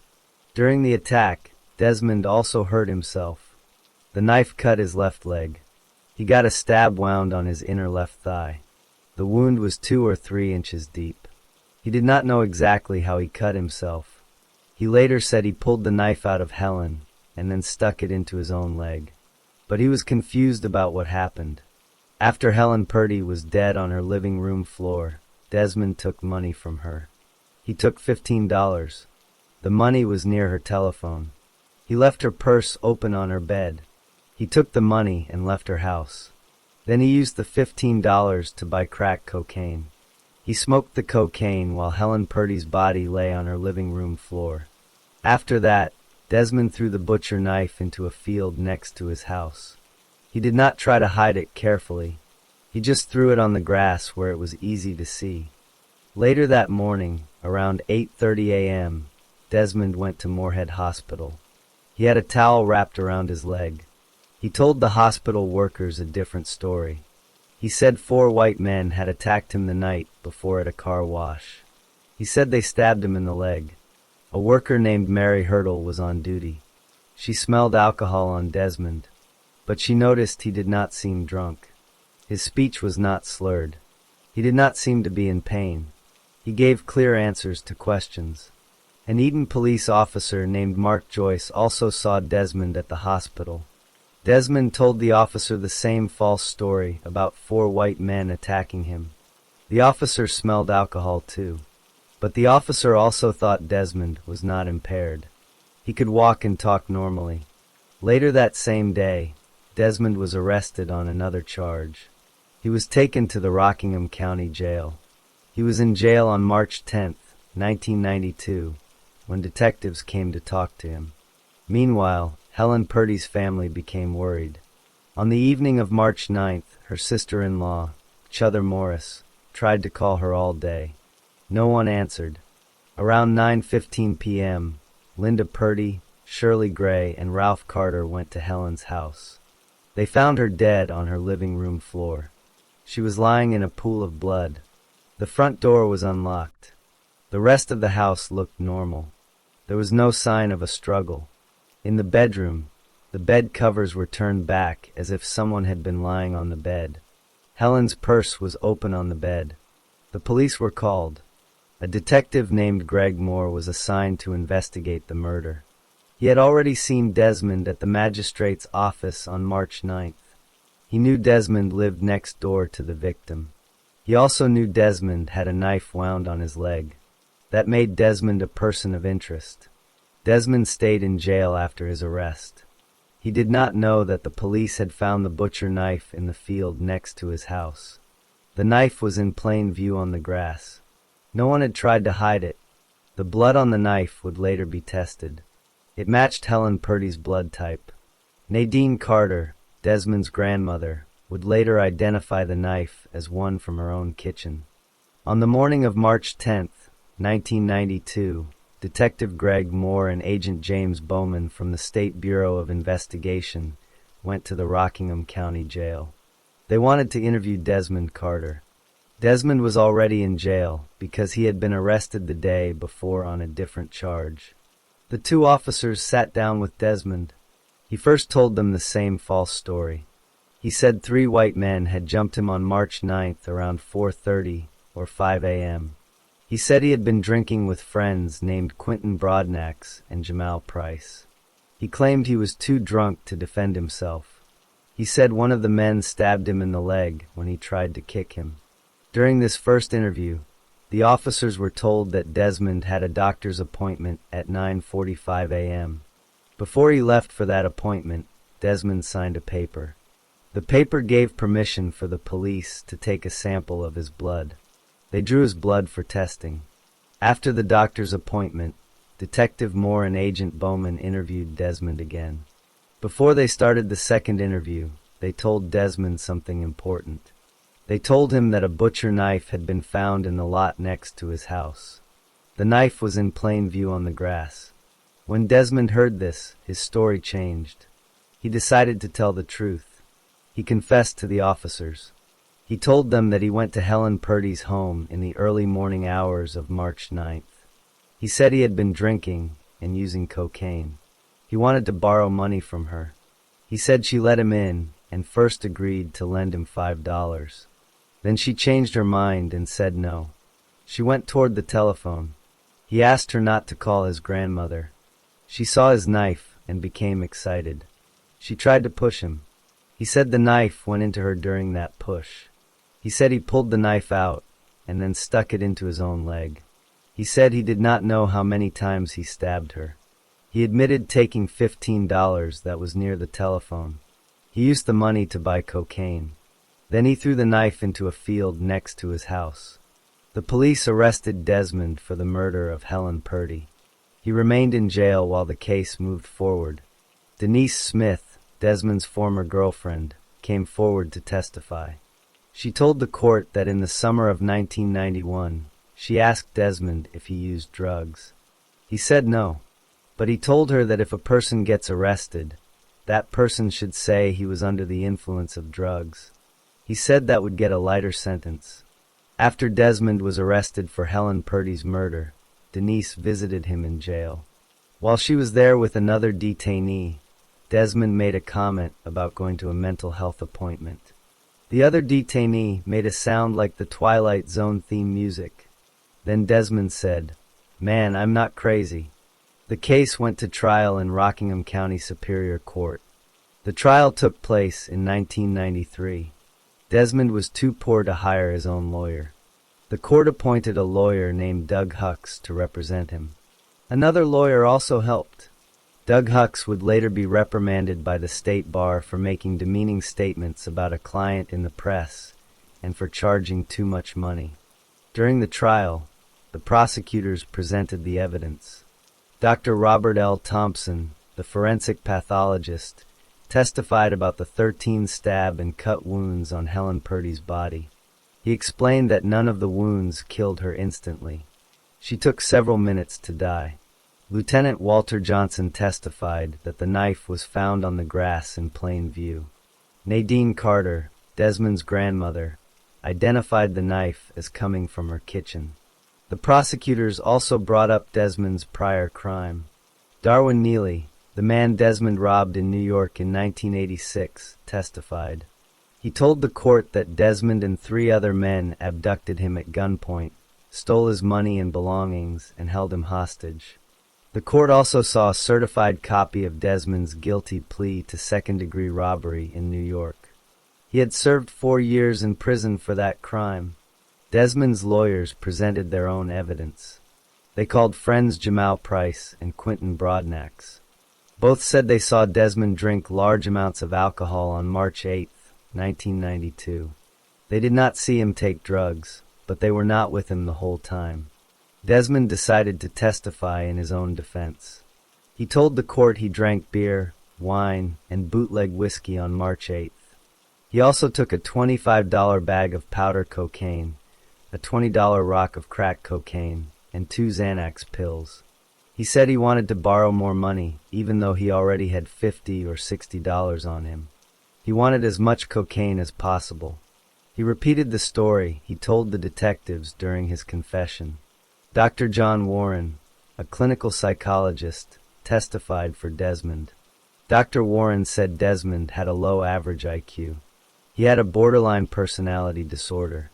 He had a substance abuse problem. Dr. Warren said Desmond's mental capacity was reduced at the time of the crime. He said it was very unlikely that Desmond could make and carry out a plan to kill.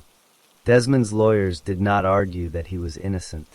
They admitted that Desmond stabbed and killed Helen Purdy, but they argued that it was second-degree murder, not first-degree murder. They said he was too drunk and high to plan the killing ahead of time. The jury did not believe this. They found Desmond guilty of first-degree murder. They also found him guilty of robbery with a dangerous weapon. The jury found 2 reasons to make the crime eligible for the death penalty. First, the murder was committed for money. Second, Desmond had been previously convicted of a violent felony. The jury was asked to decide between a death sentence and life in prison. They heard more evidence. The prosecutors showed that Desmond had been insolent while in the Rockingham County Jail. Desmond's lawyers showed that he was well behaved in New York prison. They showed he was kind and loving. Dr. Warren testified again that Desmond was under emotional disturbance and that his ability to know right from wrong was impaired. But the jury found none of the legal reasons for mercy applied. They found only 3 small facts in his favor. He confessed and cooperated, his parents failed to raise him well, and his grandmother tried to get him help. The jury voted for the death penalty. On July 5, 1993, the judge sentenced Desmond Keith Carter to death for first-degree murder. He also received a separate sentence of 40 years in prison for the robbery. Desmond's lawyers appealed the case. The North Carolina Supreme Court reviewed the case in 1995. They looked at all the evidence and all the legal arguments. They decided that Desmond had received a fair trial. They found no errors. They upheld the death sentence. More appeals followed over the next several years. Desmond's lawyers argued that his trial lawyer, Doug Hucks, was not good enough. They argued that race played a role because Desmond was black and Helen Purdy was white. Studies showed that people who kill white victims were much more likely to get the death penalty in North Carolina. They argued that some jurors used a Bible during their discussions. They asked the U.S. Supreme Court to stop the execution. On October 7, 2002, the U.S. Supreme Court refused to review Desmond's case. On October 23, 2002, the North Carolina Corrections Secretary set an execution date for December 10, 2002. On December 4, 2002, a judge named Orlando Hudson issued a stay that would stop the execution. But the North Carolina Supreme Court lifted that stay on December 6, 2002. The execution was back on. Desmond's lawyers made one more appeal to the U.S. Supreme Court on the night of December 9, 2002. They argued again about the Bible and the jurors. The Supreme Court denied that appeal too. Governor Mike Easley also refused to change the sentence to life in prison without parole. Desmond Carter was executed by lethal injection at Central Prison in Raleigh, North Carolina, at 2 a.m. on December 10, 2002. He was pronounced dead at 2:17 a.m. He was 35 years old. Before he died, he gave a final statement. "The only thing I would like to say is that I apologize to the victim's family of Ms. Purdy, and I would like to apologize to my family for the disappointment and pain I have caused them throughout my life. I love you, Pop." His last meal was 2 cheeseburgers, a steak sub, and 2 Cokes from the prison canteen. He did not ask for anything special. He paid $4.20 from his prison account. Helen Purdy's family watched the execution from the witness room. Desmond's father was also there. After the execution, no one from either family spoke to reporters. Desmond was the 23rd person executed in North Carolina since the death penalty was brought back in 1977. The story of Desmond Keith Carter ended at 2:17 a.m. on December 10, 2002, when his heart stopped beating.